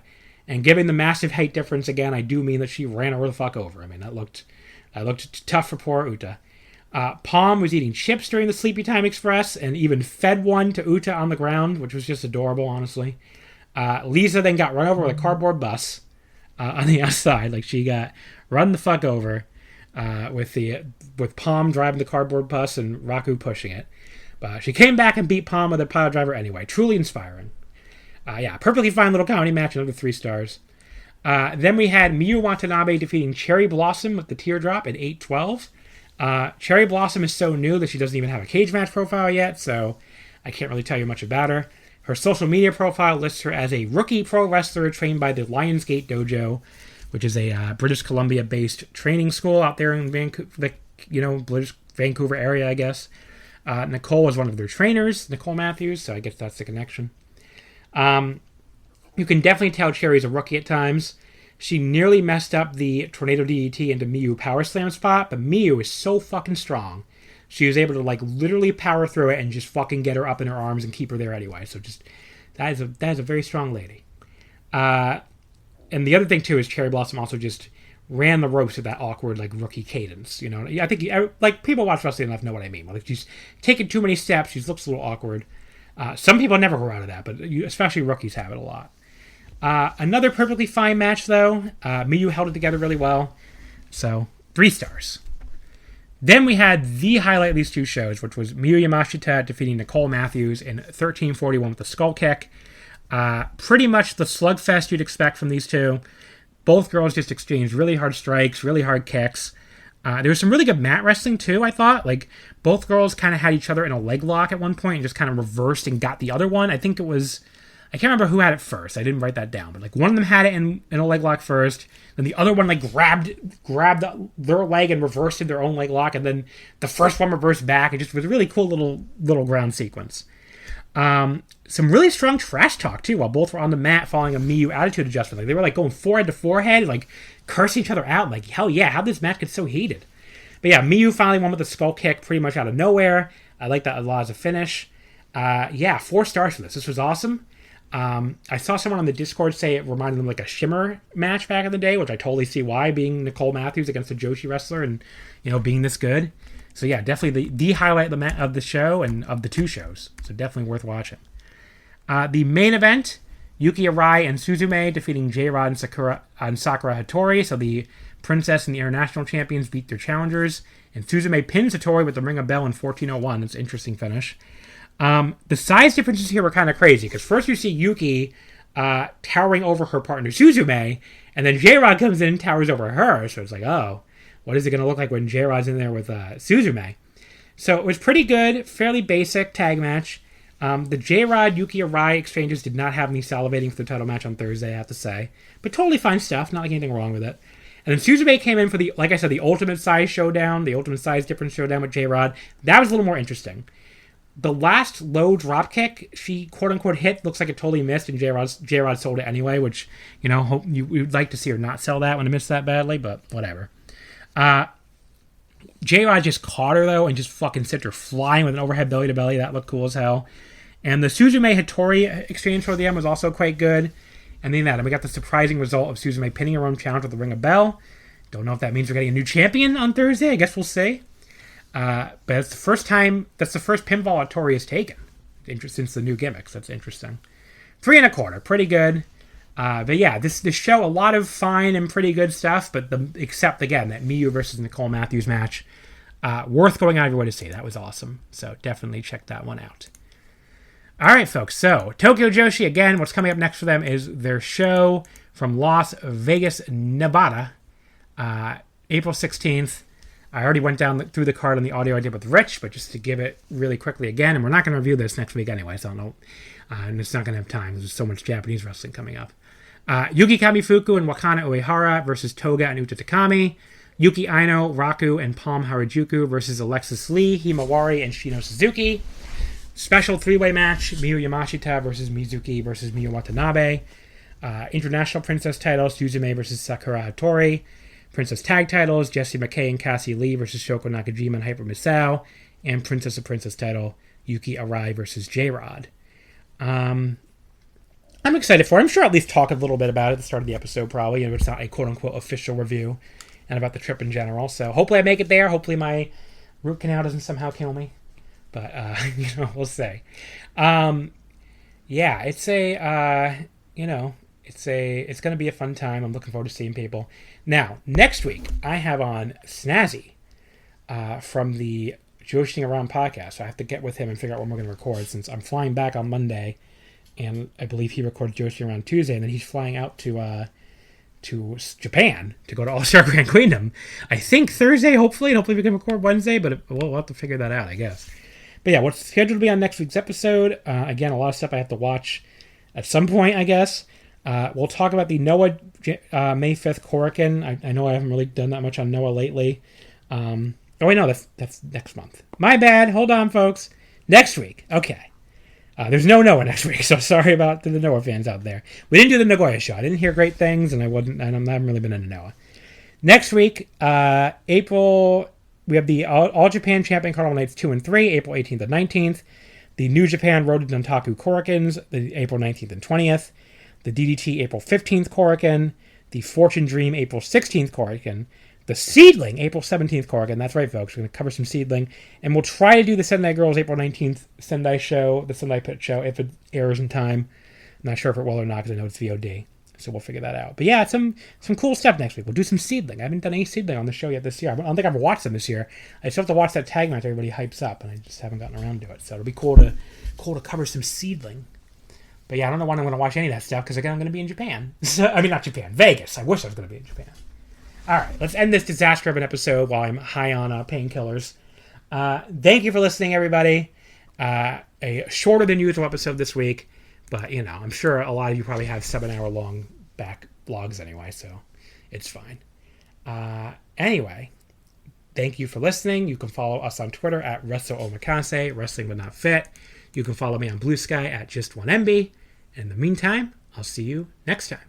Hello, Voices of Wrestling Podcasting Network listeners. I am Jeff Hawkins, co-host of Shake Them Ropes, with a very special announcement. If it's been a while or you've never listened to us before, the original gang is back. Myself and Rob McCarran, back talking wrestling. We have no idea where this show's going to go, where we're going to keep any of the old bits or any of the old things in there. It's going to be a process. It's going to be a journey, and we'd like for you to come along with us.